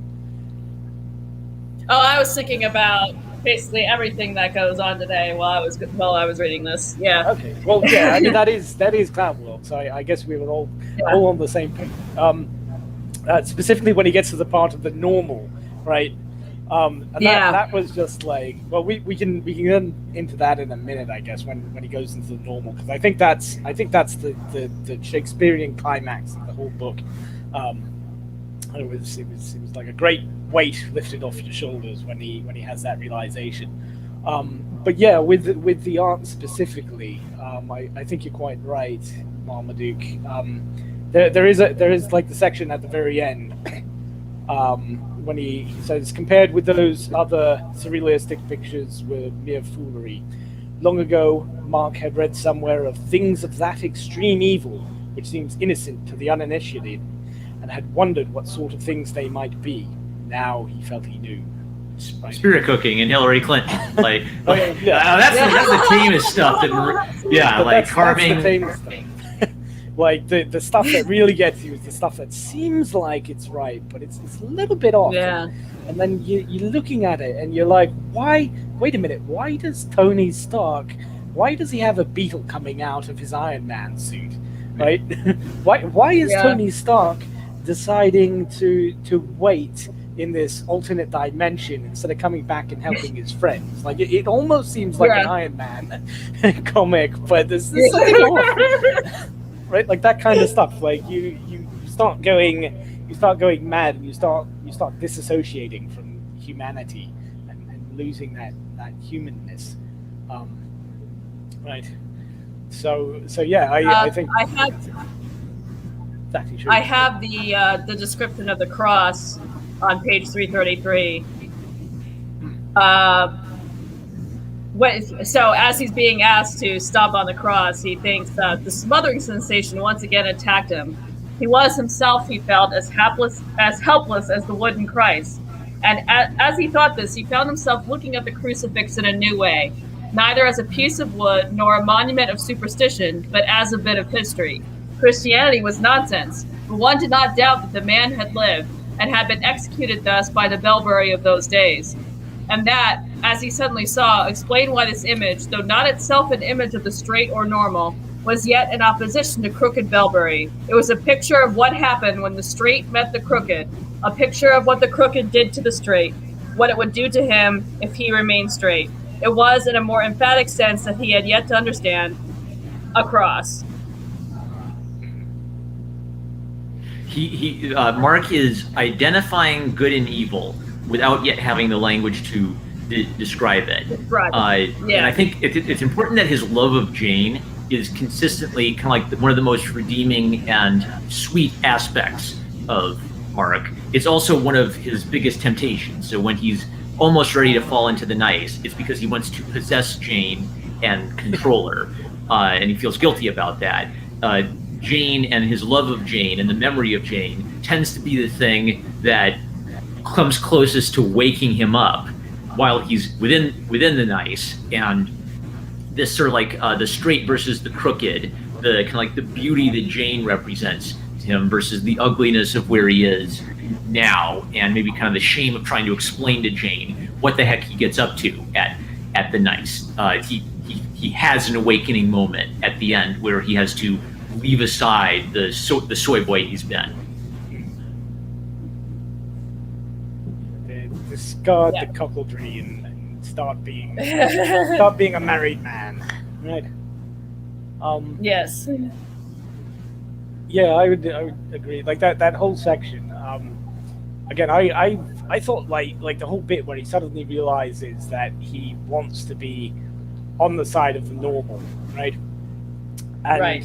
And again, I was at the time I was reading that, I was specifically thinking of Clown World memes and how people, like young people. I suspect everybody listening to this knows what Clown World is, but for the uninitiated, it's basically that meme that says that the world's crazy and that it's run by clowns, and it's operating according to the clown world. Clown rules and like what's going on, all the trannies and all the weird stuff. Clown World declares a giant rock racist because in the 20s it was called by a racist name. That's Clown World. Yeah. Hong Kong, right? But the thing is, right, like Clown World isn't real, right? Like, I mean, it's real in the sense that there are these kind of bizarre things going on and being told, bizarre mythologies being built up and being told to us, but it's not real in the sense that it's actually things that are happening, right? Like that rock isn't actually racist. It's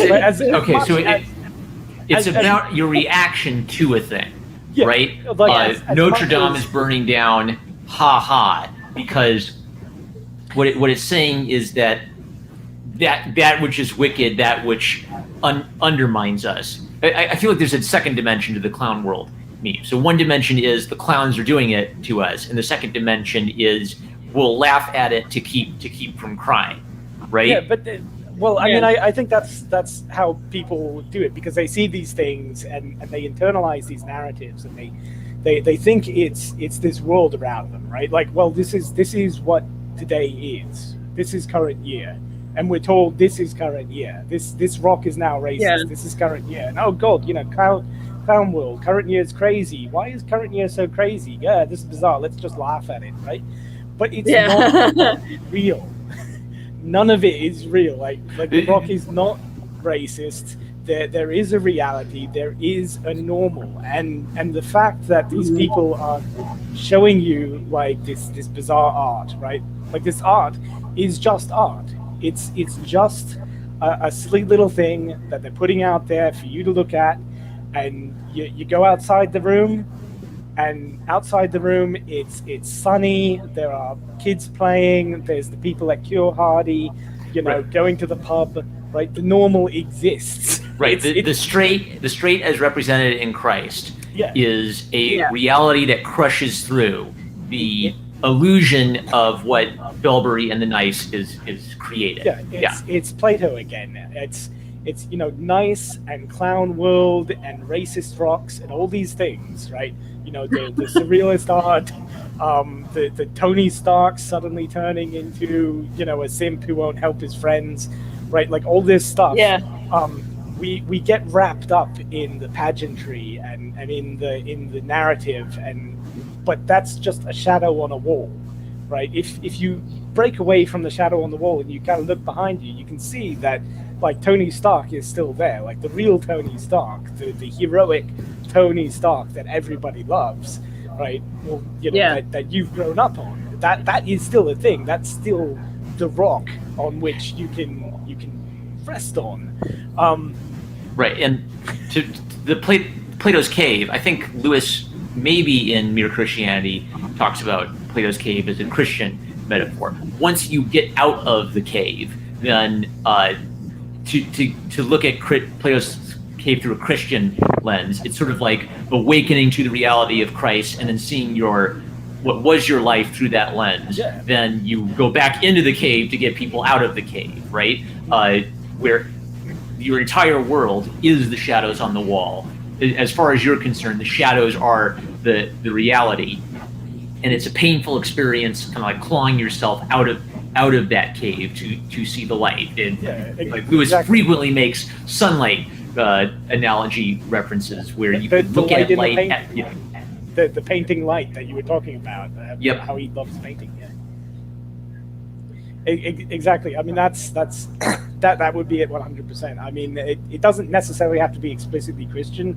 I mean, I know from Lewis's perspective it is, but maybe we could get like the Chinese people, to see it like a Taoist way. And Mark isn't a Christian when he sees the light, right? He sees the normal.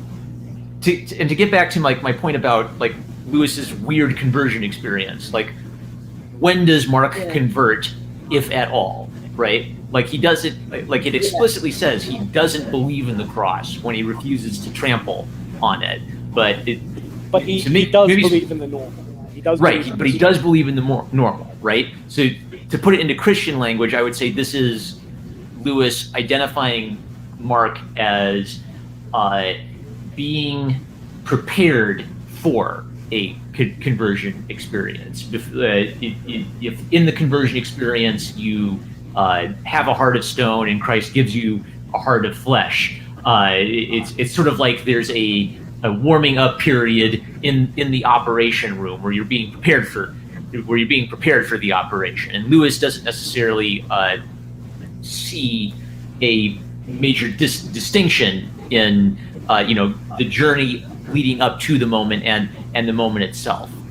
Jane has a religious experience in the garden. Before she has the religious experience, she has an initial experience of loving the Fisher King, because the Fisher King represents to her what she loved about King Arthur as a little girl. So it's sort of like Lewis is saying there isn't exactly one precise moment where you become a Christian. God is working on you up until the point of transformation, and in a way, the entire experience is a continuum. I mean, if none is any indication, it might not even be until after you're dead, right? Because I don't think the kids ever actually convert to Christianity. I mean, they never make any like conscious Christian words or anything, right? Well, maybe it's because in Narnia. They do get told that they have to look for Aslan as he appears in their world, which is basically saying Yeah, look for Christ. You know me by another name. Yeah. Well, have they done that by the end of the book? Like, I don't want to get into the spoilers for Narnia. Have you guys read those? But yeah, I finished the Narnia books. Yeah. So I would say all of them except for Lucy or Susan. Susan falls away. Was it the one that isn't on the train when it? Yeah, Susan isn't on the train, right? So she doesn't die. So we actually don't know if she converts and follows Aslan again later, right? But it's implied that everyone who's on the train knows who Aslan is and follows. So the implication is that by that point. Like the only weird one in the last battle, I would say, is the guys who are basically supposed to be Islam, but nudge, nudge, wink, wink. The followers of Tash. There's a follower of Tash who feels like Tash isn't the real god, and he wants to follow the real god, but he doesn't know who the real god is yet. And then what Aslan says to him is, when you wanted to follow the real god, you were actually following me. So that's like the only weird exception, and I guess that's kind of like Lewis experimenting with inclusivism, right? But his whole point is still that what you were worshiping was Aslan, even if you lacked certain knowledge of who Aslan was. Yeah, I mean, well, that's like the medieval idea of the virtuous pagans, right? Like the idea that like Plato and Aristotle, even though they weren't, or we call it, they were. We Catholics call it baptism of desire. Baptism of desire. Okay. Yeah. Yeah. So that whole idea. Yeah, in my church, we do have this allowance for those who have no knowledge of Christ, but yet demonstrate that they have a desire to know Him. We have kind of an assumption that Christ intervenes on their behalf, something like that. Okay, yeah, and I mean, I imagine I'm a horrible person. Like my grandmother was a devout Anglican, so I should probably know this. I don't know if they have the same thing in Anglicanism, which from my understanding was the church that Lewis most associated with. Correct, and he confessed to like all of the articles of the confessions of the Anglican. Yeah, I mean, do you know? Do they have the same thing? Because they're kind of, I mean, they're basically Catholics in many ways. Do they retain that as well, or is that just something Lewis is going for?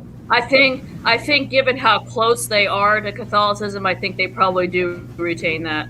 They do retain that. Okay. Even though they basically adopted basically all of the basic tenets of Protestantism too, but they're still traditionally in the Anglican Church because of how close they are to the Catholic Church. They still have a lot of Catholic elements to them. Yeah. Yeah, they're basically which is what Norwegians. They want to be want to be Democrat, but they also want to be socialists. So they want the best of both worlds. Yeah, I mean, it would kind of explain why Lewis has sort of this tortured position where everybody, Protestant and Catholic, reads him, and he's really hard to pin down, right? Like you can tell he's desperately interested in trying to. I think Lewis was interested in trying to solve the Protestant Catholic dispute, and like that was too big a problem even for Lewis. So he's coming at the problem maybe allegorically almost. Yeah. All right. So so like coming at it from the Catholic end, I always thought that Lewis seemed to have this lingering belief in purgatory, but that could just be me interpreting it that way. Part of me wonders how much of it is Lewis playing. So like the Great Divorce, he's got people coming out of hell into heaven. So does Lewis actually believe people come out of hell into heaven and get another shot? Or is Lewis playing her? Go ahead. They did in Paralandra.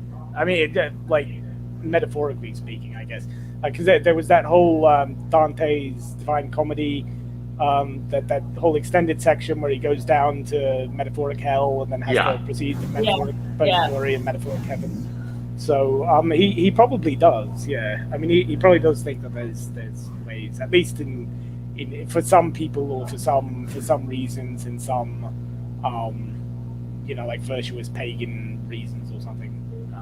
Well, that The Great Divorce is actually the book that made me think that he had some sort of lingering questions about whether there was a purgatory or not. Because I always interpreted it like where the people were in the Great Divorce was purgatory, not heaven, or not hell. That's how I interpreted it.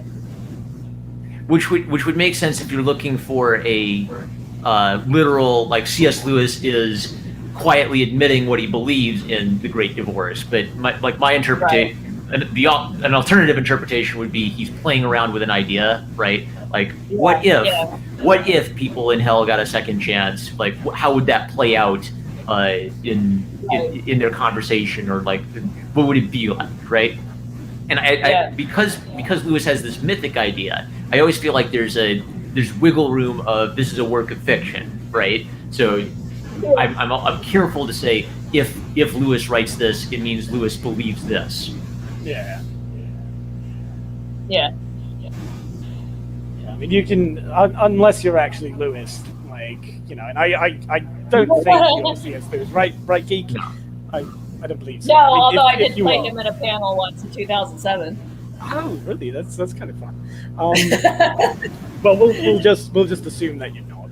I mean, what's weird for this? One weird thing is that Lewis also had like this deep love of early Puritans and early Puritan poetry. So, like, there's always this question, like, why does C.S. Lewis always? Why is he like the one guy like every Christian reads? If he's sometimes like so frustrating, right? It's sort of, I feel like Lewis is in conversation with different threads of Christianity, and so for him, like when he's looking at the Puritan angle, he has like this whole book essentially arguing that he thought the original Puritans had a fuller spirit of life to them, right? Which eventually gets lost in Puritan history, and Puritans gain the reputation of being like the stodgy people who hate theater. But in their poetry, there's a lot of exuberance and joy.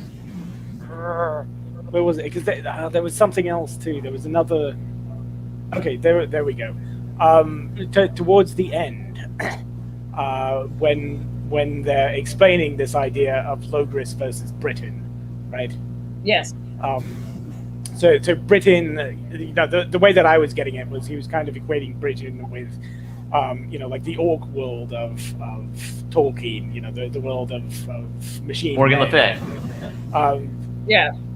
Yeah, Morgan Le Fay. I mean, I think she was very Hardcastle, actually.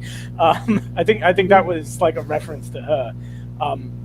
But then, and Logris is kind of the agrarian anarchist, Hobbiton kind of the Shire kind of thing. But while he was going through this description, he mentions after every Arthur a Mordred, behind every Milton is a Cromwell, a nation of poets, a nation of shopkeepers, etc., etc. Like he's juxtaposing these different ideas and different figures, and the Milton and the Cromwell I thought was kind of interesting, and I think that could relate exactly to what you're talking about, Mom. Like I don't actually know much about Lewis's attitudes towards Puritans, but you guys know Milton and Cromwell, right? Yep, yeah, and Lewis frequently talks about Milton and Milton's idea of the demonic, and it's almost like Lewis is in conversation with Milton. I think Lewis wrote an introduction to Paradise Lost at some point, right? Yeah. So to tie back to like my Puritan point, Lewis is saying that Milton represents kind of like a beautiful height of Puritanism and what the Puritans were capable of, and Cromwell represents a destructive alternate side of the coin of Puritanism. Yeah. He's presenting Cromwell in the negative light, and then Milton as the good Puritan. Yeah. So even in this book, it's just one line. It's not even like a 2 commas worth of dialogue, but he kind of sums up that entire strand of his thinking right there. So I thought that was rather. Talking about Logris versus Britain, it always made me wonder how would C.S. Lewis speak about the United States. Oh God, he actually does in the book. He does. There's that one illusion where, the nice is already in the United States. They control all the papers here as well. Yeah, he says it used to be really good, but at this point in time, it's already been lost. So, I mean, today he'd probably be. Well, actually, you know what? I was going to say that he'd probably be horrified and aghast, but I don't think he would, because again, like I was saying, this room, the Clown World room, right? Because I don't think the Clown World room is real in any sort of real sense, and I think Lewis would recognize that, right? You know, because if we go, when we talk about current year America, right? I think most of us are thinking about this room, about this Clown World room, where, you know, the nice Antifa, rocks are racist. The nice can get Antifa to go and beat people up. You know, things get burnt down, and people have their MAGA hats stolen, and, you know, one president gets ousted because a Russian gave him a couple $1,000, and another president is great because, you know, Chinese people give him several $1 billion, and, you know, everything's just crazy, right? But it's not real. All that stuff is just an illusion being presented by the nice for the purposes of breaking down your humanity and making you think that the world is crazier than it actually is. And you know, if you're trapped in that, like, that world of Google, right? Like, if you are the modern Mark, right? You know, like the poor soy boy who's got a job at Google and is really idealistic and really wants to make this work, and you're going crazy because you don't know whether you should turn trans and chop your genitals off just to fit in with you know, Betsy down the hall or something, right? You know, it seems mad, but at the end of the day, the straight is the real light behind you, right? Like, everything else is the shadow. So I think if C.S. Lewis was to come and see present day America, right, like, I think he would probably just shrug his shoulders and say, you know, it's not real.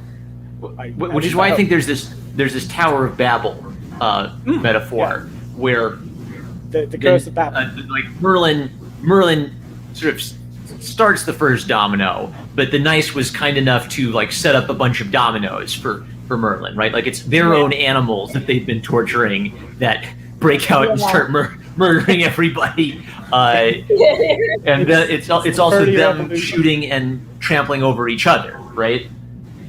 Right. Yeah, it's the furry revolution. They all kind of come out and destroy big tech, and they destroy all the soy boys.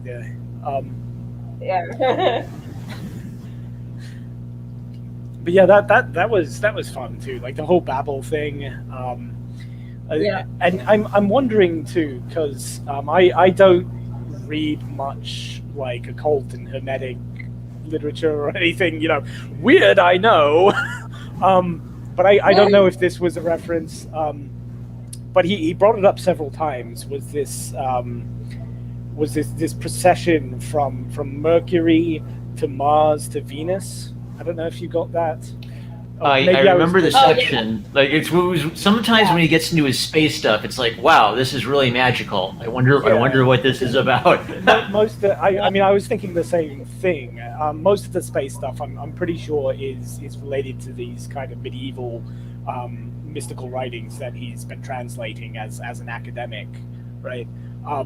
But there was, like, the section at least 2 or 3 times when they were having the party before Merlin receives his powers, and they have the Mercury section of the party where everyone gets the gift of gab and starts talking. Then Mars comes in, and everyone starts getting a bit more rambunctious and dancing and doing all the stuff. And then Venus comes in, and, you know, you start getting not safe for work because it's a good Christian clean thing, but, you know, it starts getting implications of a little bit amorous, Mr. and Mrs. Demble are just looking at each other all doe-eyed, it starts getting a bit deviant art with safe search on, right?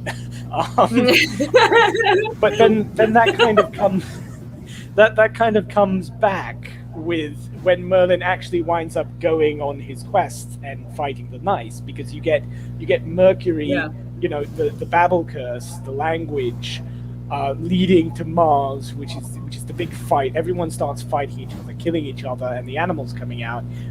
Then leading the way to Venus, which is the rebirth. You know, the whole Noah's Ark. Like, I was thinking like furry orgy, but I'm sure C.S. Lewis was thinking of it more in terms of like Noah and after the flood, right? When two of every animal come in and they all start pairing up and everyone's happy.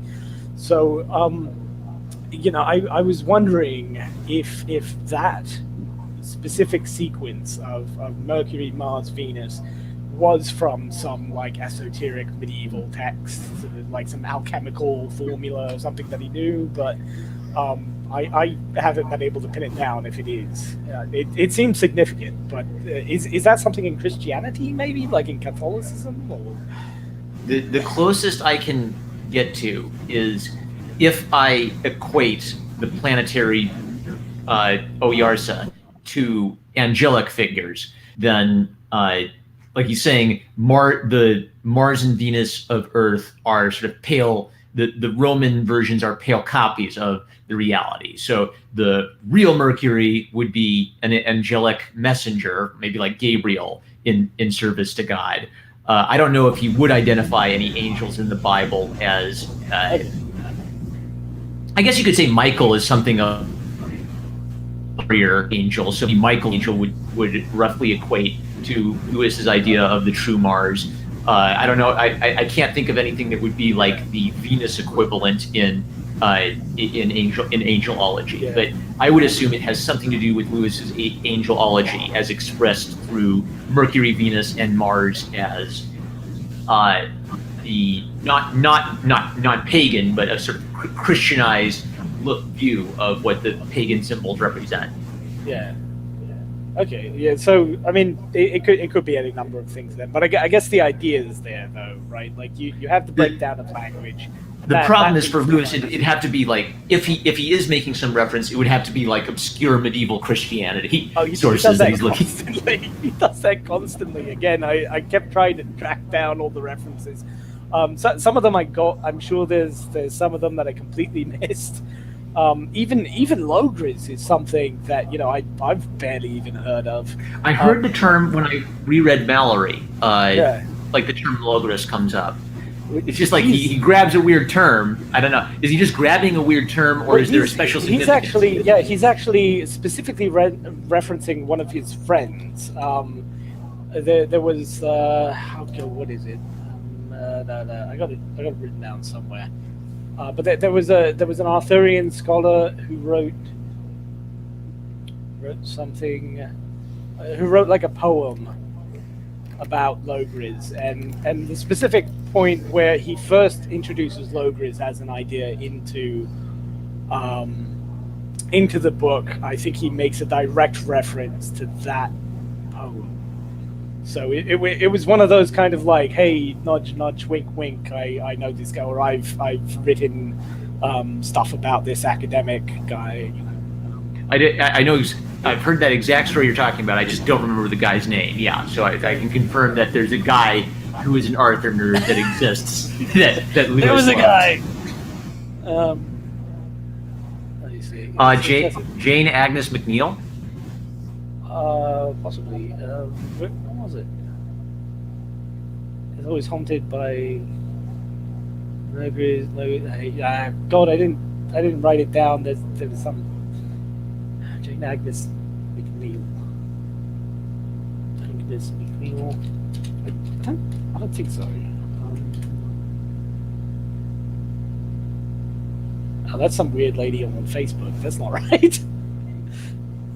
Well, anyways, there was a guy. There was an Arthurian scholar around in like the early part of the 20th century, and C.S. Lewis had written stuff like forwards for his book or something, and there's like a big poem that he did about Logris, and he explicitly makes a reference to that poem about Logris when he introduces Logris. So it's one of those like I don't know if you've ever read Umberto Eco or something. It's like an unpretentious version of Umberto Eco, like a non-degenerate version of Umberto Eco. Like, he throws in all of these small references that you blink and you miss it. And unless you know it, he doesn't dwell on it or point it out and be like, hey, look how smart and well-read I am. It's either, you get it and you kind of smile, or you don't and you still smile, because it's still a good book either way. It's sort of like Tolkien seems to have a style of inventing a world, and Lewis has more of a style of using the real world as his source of inspiration for lore, right? Yeah. Right. Taliesin through Logres. That was what I was thinking. Charles Williams. Because he makes a reference to Taliesin, I think. And then later on he makes that reference to Logres. And it's kind of, it's very subtle. But he's like talking about Taliesin through Logres. And it's a poem by this Charles Williams guy. So, let me just see. Charles Williams, British writer, British poet, died in 1945, informal member of the Inklings, blah blah blah. So, so that whole Logres thing, I think, came from his. Well, I mean, it comes from Arthurian legend, which he's leaning on quite heavily. But I think he specifically included it as a nod to his deceased at that time friend, Charles William, the Arthurian poet. I don't know. You guys can probably look him up later. I think that fits. Yeah. All right. Hey, we found the guy whose name we were trying to remember. Yes. Thank you, Google Overlord. Well, in my case, it's DuckDuckGo. But I think that's. Yeah. You're consistent. You're sick of Google to the point that you actually don't use Google. Congratulations. Well, I use some Google services. I use YouTube, obviously. I've been using it since before Google took it. So yeah. And I actually don't really like DuckDuckGo that much anymore, because it's powered by Bing, and Bing's pretty garbage. Usually, if I want to find something serious, like just for kind of farting around, I'll use DuckDuckGo. But if I want to find something serious, or something that might get me put on a list, I usually use Yandex. So plug for Yandex if anyone is looking for an alternative search engine. From the great nation of Russia, which still respects our freedoms and liberties, although they are our enemies. So I completely disavow Russia. Nothing to do with that. But Charles Williams. Yeah, I honestly, are we I about don't to get shadow banned again? Yeah, probably. PewDiePie did nothing wrong. PewDiePie did nothing wrong. Yeah. Let's just go for broke.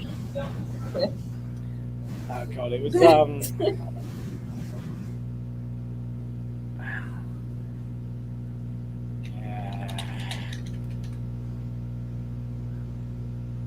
Wasn't it Yukio Mishima that they banned me for, I think? Oh, I thought you got banned because you shared a link about a World War II cartoon with me. Yeah, it might have been. I can't remember if it was the cartoon or if it was Yukio Mishima, but I think I was mentioning both of them at the time. It may have been the cartoon. It may have been Mishima got me flagged, and then the cartoon was the last straw or something. Yeah. But yeah, it's every bit. It had like Nazi symbols in them or something. No, it was just like a furry cartoon that like the Japanese. I mean, it was a Japanese army. It was a Japanese imperial cartoon, right? It was propaganda for the Japanese Empire. World War II, anything World War II related, YouTube gets hypersensitive about. I mean, it wasn't even on YouTube. It was on archive.org or something. It was like an old British pathos recording of it or something, like a historical recording. But it's Momotaro's Warriors or something. Yeah, it's like a Japanese folk story about funny animals that learn to fight. But they made America. Yeah. Yeah. Well, the original folk story doesn't have America, but the Japanese in World War II they made a very early anime film. I think it was like one of the first major motion picture anime films ever made, but they make it very explicitly about fighting like the Dutch and the British and the Americans and Japanese army killing them all, but they're cute animals, so they're kind of C.S. Lewisy with the funny animals. Funny animals killing everybody, except. Or is that more an example of works of evil that are only understood by the initiate? Yeah. Yeah, that could be. That could be taking the good symbols, and then it's tweaked a little bit. It's like, hang on, is this animal stomping a soy boy, or is this animal stomping an American soldier? Because Momotaro is original Momotaro. He's just all about fighting and killing demons, just for the fun of it.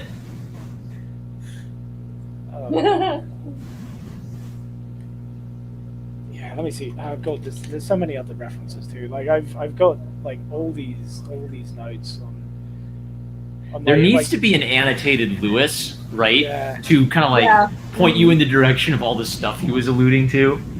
Like all the historical stuff and just literary stuff. There was a really good section. I think it was Virgil or something. One of the baddies in Perilandra kind of gives a throwaway line about no wait the line about Tartarus was one of the college professors, I think. Like he references a line from a poem about Tartarus, like Greek hell, just as the window in the college gets broken by the earthly hell coming in.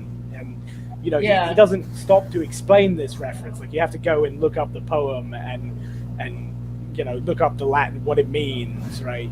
To actually get it. But if you do that, right, you find that it's completely relevant to the action going on, and it's quite clever. So the upshot is that C.S. Lewis put a lot of thought into this. Oh yeah. And everything he does is very deliberate. Yeah. Even with the characters, like Devine, like Featherstone or Feverstone. What's his name? Feverstone, spelled with a V. Yeah. Feverstone, the swanky playboy, frat boy guy. I think it's in the first book. He references some love poems by Virgil, was it?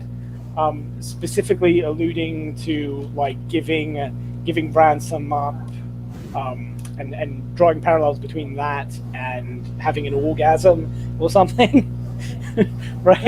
And it's very crude when you think about it, but then you think about it some more and you're like, yeah, that's exactly the kind of thing that a guy like this would say at a time like that. Like it's very intelligent and it's very crude, and it's just perfect for his character, right?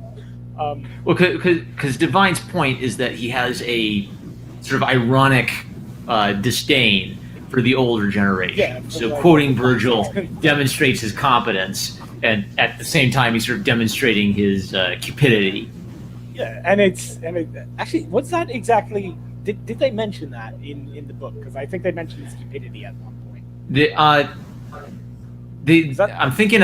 I'm more thinking of just generally where one of the things that Ransom hated about Divine was that all of his humor was in the mocking sort of vein.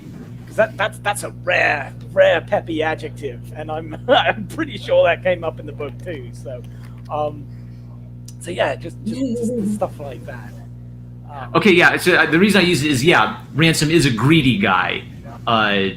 That's why the word popped into my head. Now I probably didn't. I probably used like the four color Scrabble word there. I actually don't know if that's the best context for it, because yes, Ransom is greedy. I don't know if he's demonstrating his greed in that moment though. So. Yeah.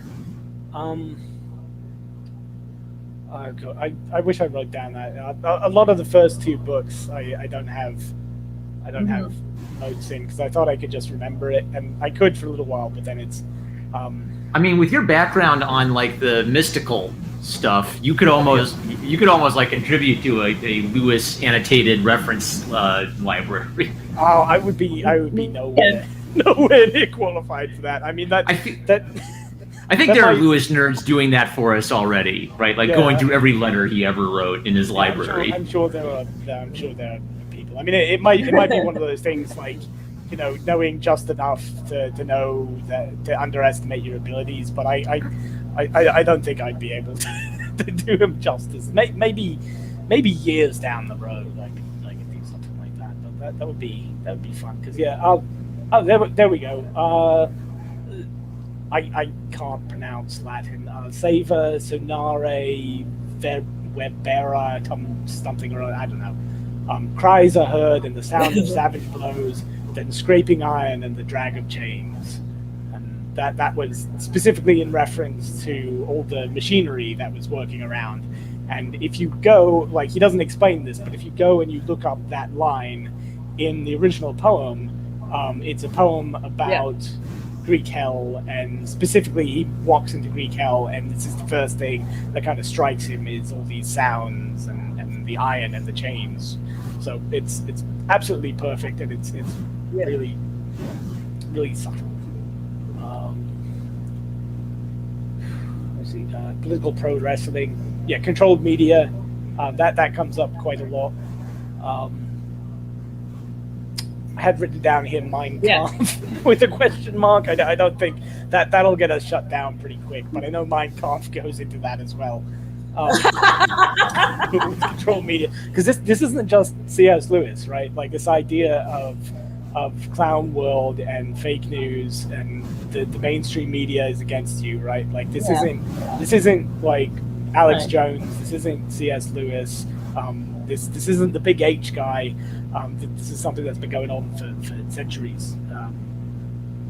Well, you know, like maybe what you could what you were thinking of have been like the Nazi interest in the pagan. Well, I mean, they have that too, but I think in this section it was specifically with when he's talking about susceptibility of educated classes to propaganda, right, and the way that the papers can get people to completely switch their views from one day to the next, right? Like one day, you know, again, I don't want to get you shut down, but this is a fairly Trump. One day masks don't work, and then the next day masks work, and you must wear them, and then the next day you must wear two masks and really be China's a friend. China's our enemy. It's bats. Oh, actually, it's a bioweapon. Oh, you know, you've always thought it's a bioweapon. You were a conspiracy theorist. And NPR and the New Yorker. It's the attitude of I am intelligent without ever having to do any work or research to prove that you're intelligent. Yeah, and that whole thing, you know, the big H guy actually brings that up specifically in the MK book. To kind of justify one of his turns against Clown World, right? You know, but again, you know, getting into this idea of like you can have certain truths, right? You can see accurately certain parts of the truths, but if you take that little misstep, right, you screw it up somewhere along the lines, and all of a sudden you're back in the power of evil, right? Like you can see that the media is corrupt. I have been like proletarian, but he still gets screwed up. So I have been thinking about writing a book that would be completely a layperson's book, looking at, and the working title of the idea was the wrong side of history would be the working title of the book, and it's basically like exploring how people that are considered to be on the wrong side of history, how they actually rationalize their beliefs. And the reason why I was thinking about doing something like that is I was in a conversation with Marmaduke, and somehow the topic of women's suffrage came up, and I said, you know, and I know that there were women who were against women's suffrage and argued publicly in pamphlets against it, right? But I didn't know, I didn't have enough education to know what they actually said. So I was like, I'm going to figure out what the anti-suffragists actually said, right? And I went down this kind of intellectual rabbit hole looking at what they actually said, how they argued against votes for women. right? And then I thought, wouldn't this be an interesting intellectual exercise in general to go back at the ones that were opposed to the right side of history and what were their arguments against the quote-unquote right side of history? Because what's happening is you're going to primary sources when we normally have like the dumbed-down documentary version to tell us all what to think. The secondary or the tertiary source instead to tell you what to think. So what did they actually think? What? Yeah. Same thing. What did they actually think? Like the people who were pro-slavery, for example, in antebellum America, they were Hegelians. Yeah.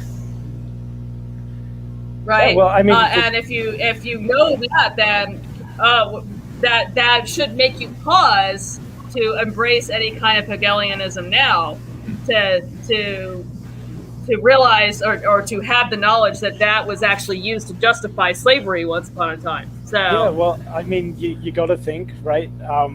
You don't have to worry about people having guns.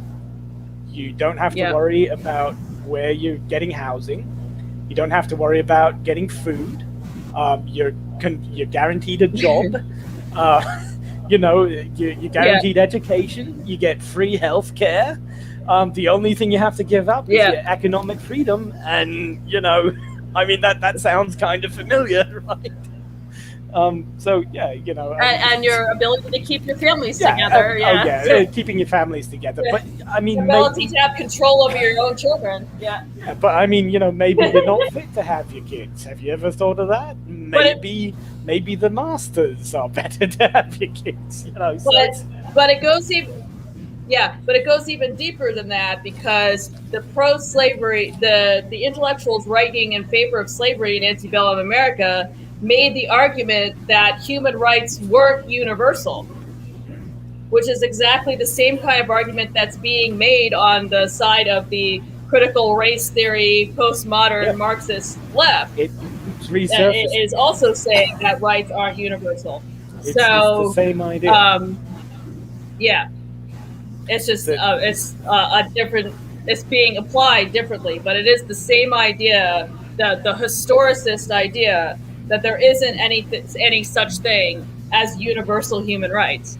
Yeah, and that was something else too, because I was checking through here, and there was actually a quote from Hobbes as well, used as a threat, which I thought was pretty based.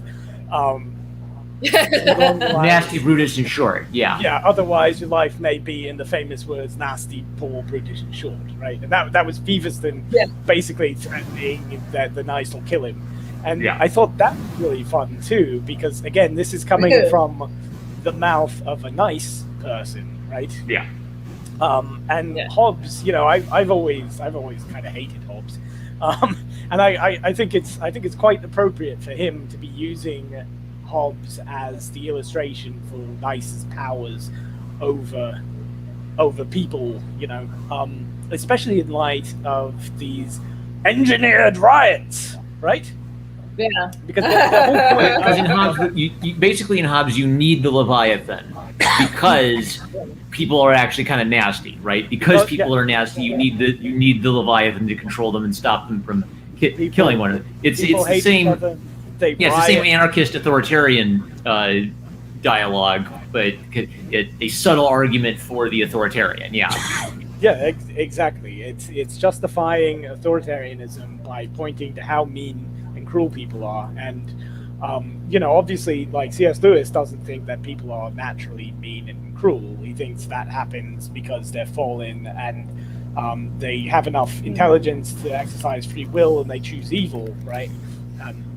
But not everyone does. Whereas, with the nice, they're like, well, everyone kind of sucks, and if they don't, then we're going to make them suck. And then after they're, having their BLM riots and though maybe there's inconsistency in the nice, because there's also a assumption of egalitarianism. Let's make the working classes listen to classical music, right?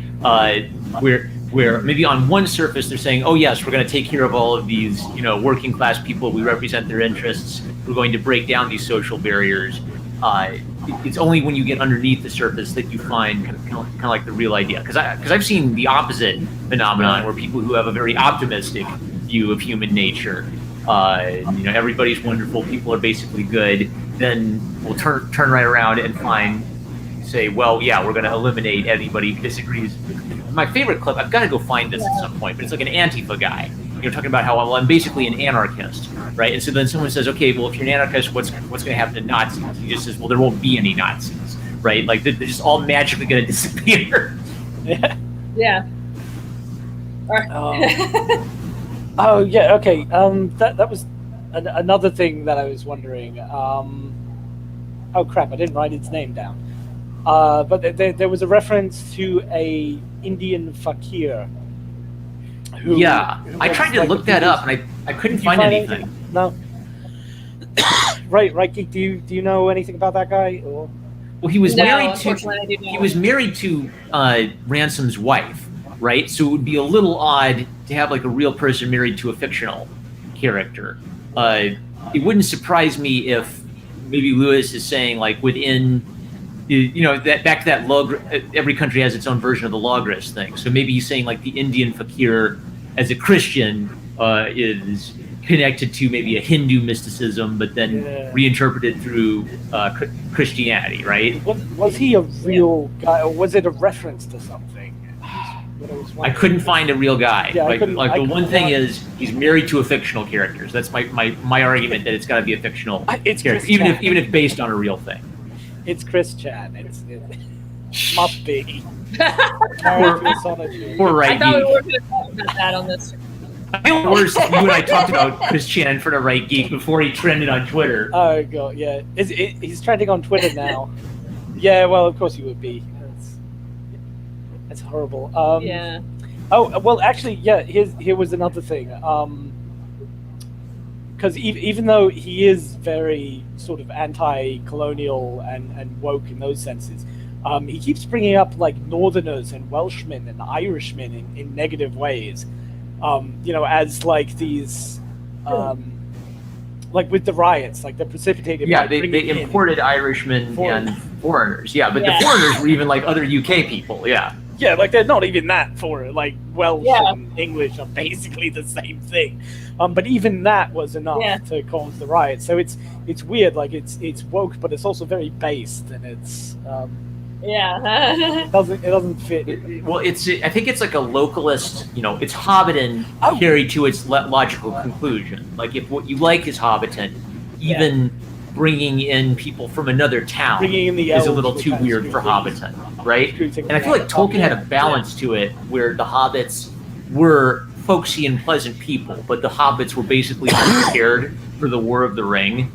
Yeah. And I don't think Lewis is interested in making any kind of like qualified statement like that. He's more like 100% on the hobbit side and 100% against Sauron in his strength. Yeah. Okay, I actually found the orgasm quote. I was wrong. It was actually in this book, and it's something about it's something about Fairy Hardcastle starting the riot, and she's like she hasn't read her Ovid ad matam propere simul or something. Like don't hurry to the orgasm. Like prolong, go in edge or something. It's basically what it means. But I thought it was great because it was showing that they're deriving pleasure from this riot, from this evil, destructive, horrible thing, and it's emphasizing that kind of irreverence and boyish crudity of Feverston. And again, it's just one little line, and he doesn't explain it, and you have to go and look it up, but it's quite interesting.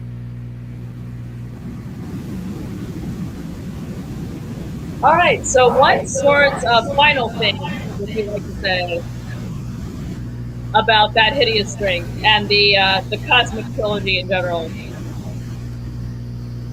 I'll say something. So this was reading it for this series was my first time reading the Cosmic Trilogy, or maybe I read it and then we talked about it, and that was the prompt for it. So for me, what was kind of weird was seeing Lewis from another angle, whereas Narnia is just a very sweet, childlike idea of fantasy as Christian storytelling.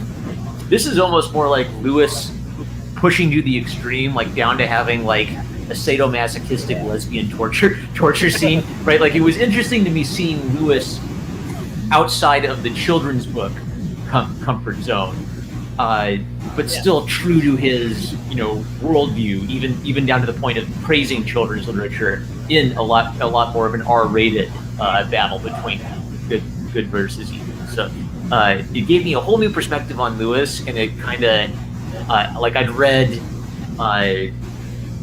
The Abolition of Man, so it's fascinating how Lewis can operate at a nonfiction level. He can operate at a fiction level for adults, and he can operate at a fiction level for children. And I think there's like a cumulative effect where Lewis is trying to talk about the importance of the Christian worldview in relation to a secular problem of like the emerging world in the post-Christian society, which is, I think, why you have like guys like George Orwell.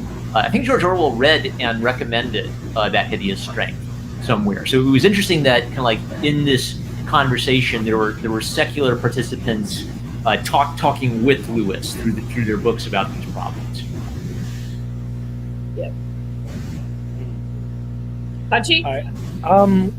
Well, yeah. I mean, there's with so much to say. Just go back and and listen. I mean, if there were any final thoughts, I mean, I'd say, yeah. Again, I mean, they're great books just as stories. They're very entertaining, very dense, with lots of layered meanings. So if you really want to improve your literary skills and your writing, I would say just give it a read for that. But as far as the actual content of the book, again, I think it's remarkably prescient. I think it's very relevant for today. I would disagree with him on a few things. I'm still on the fence about whether or not he's a lizard. I'm not going to present my case for his lizard. Well, just specifically because there's a lot of like hippie, Aquarian, New Age stuff, but that might just be coincidence from his readings into medieval stuff. I mean, there are sections in these three books that sound like they could have been written by Blavatsky or something, right? But that doesn't necessarily mean that he is a lizard. So I feel like you kind of need a bit more of that, like Mags or Mrs. Dimble perspective, where if he says witchcraft is bad, he means witchcraft is bad.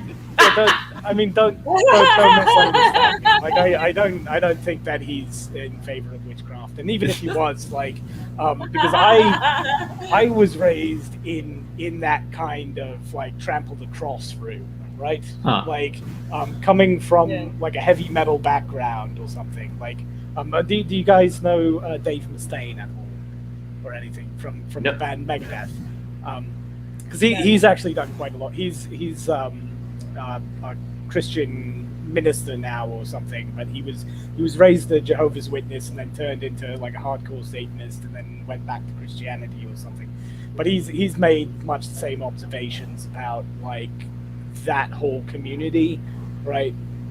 Like the degenerate hard rock, kind of fedora tipping, long haired metal and golf and black metal. Mirth in mocking Christ, because Christ is a sacred thing. Is nothing sacred. It proves your rebelliousness and your individuality to mock that which is love. Yeah. Well, again, I don't know if that's actually true though, because I mean that's the way that he's rationalizing it. But I think Mark was onto something when he said, "But hang on, wait a minute." There must be something more to it, because specifically, like I don't want to get too far into this because I know we've got to wrap it up, but specifically with that, I was thinking about the idea of privilege, right? And this is actually something that I've tried to bring up to people before. But privilege is not a static thing, right? Privilege is a social dynamic. It's an idea that one person in a social dynamic has unjust power over the other people in the social dynamic, but it's not eternal, right? Because it's only part of the social dynamic, it can change. So if you say, well, you have dog privilege, right? You're Marmaduke, you have a dog privilege. So now I'm going to listen to Right Geek. Well, all of a sudden you don't have dog privilege anymore. Now you have dog disadvantage, right? So the idea that you should focus all your energy on this privilege, because this is the privilege, this is the static privilege.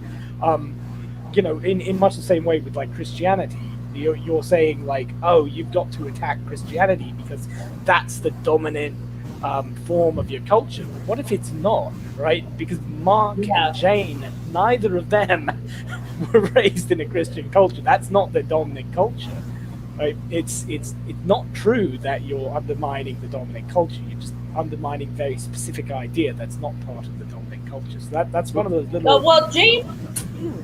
Actually, Jane was raised nominally Christian. She went to church, but it wasn't like fully Christian. It was like going through the motions Christian. Yeah. And she didn't stick with it, and it's very alien to her. So that's not their culture, right?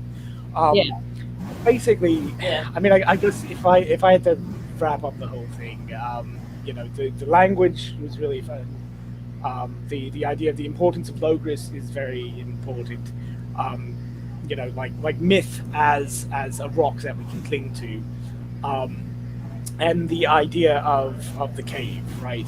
That clown world. Anybody listening to this, if you ever get upset and you're like, oh god, this is crazy, I can't stand clown world, honk honk honk, what the hell's going on? Just remember that it's not real, right? It is not real. There is a straight, there is a normal, there's a low grizz out there that you can be part of. It's this gnosis, right?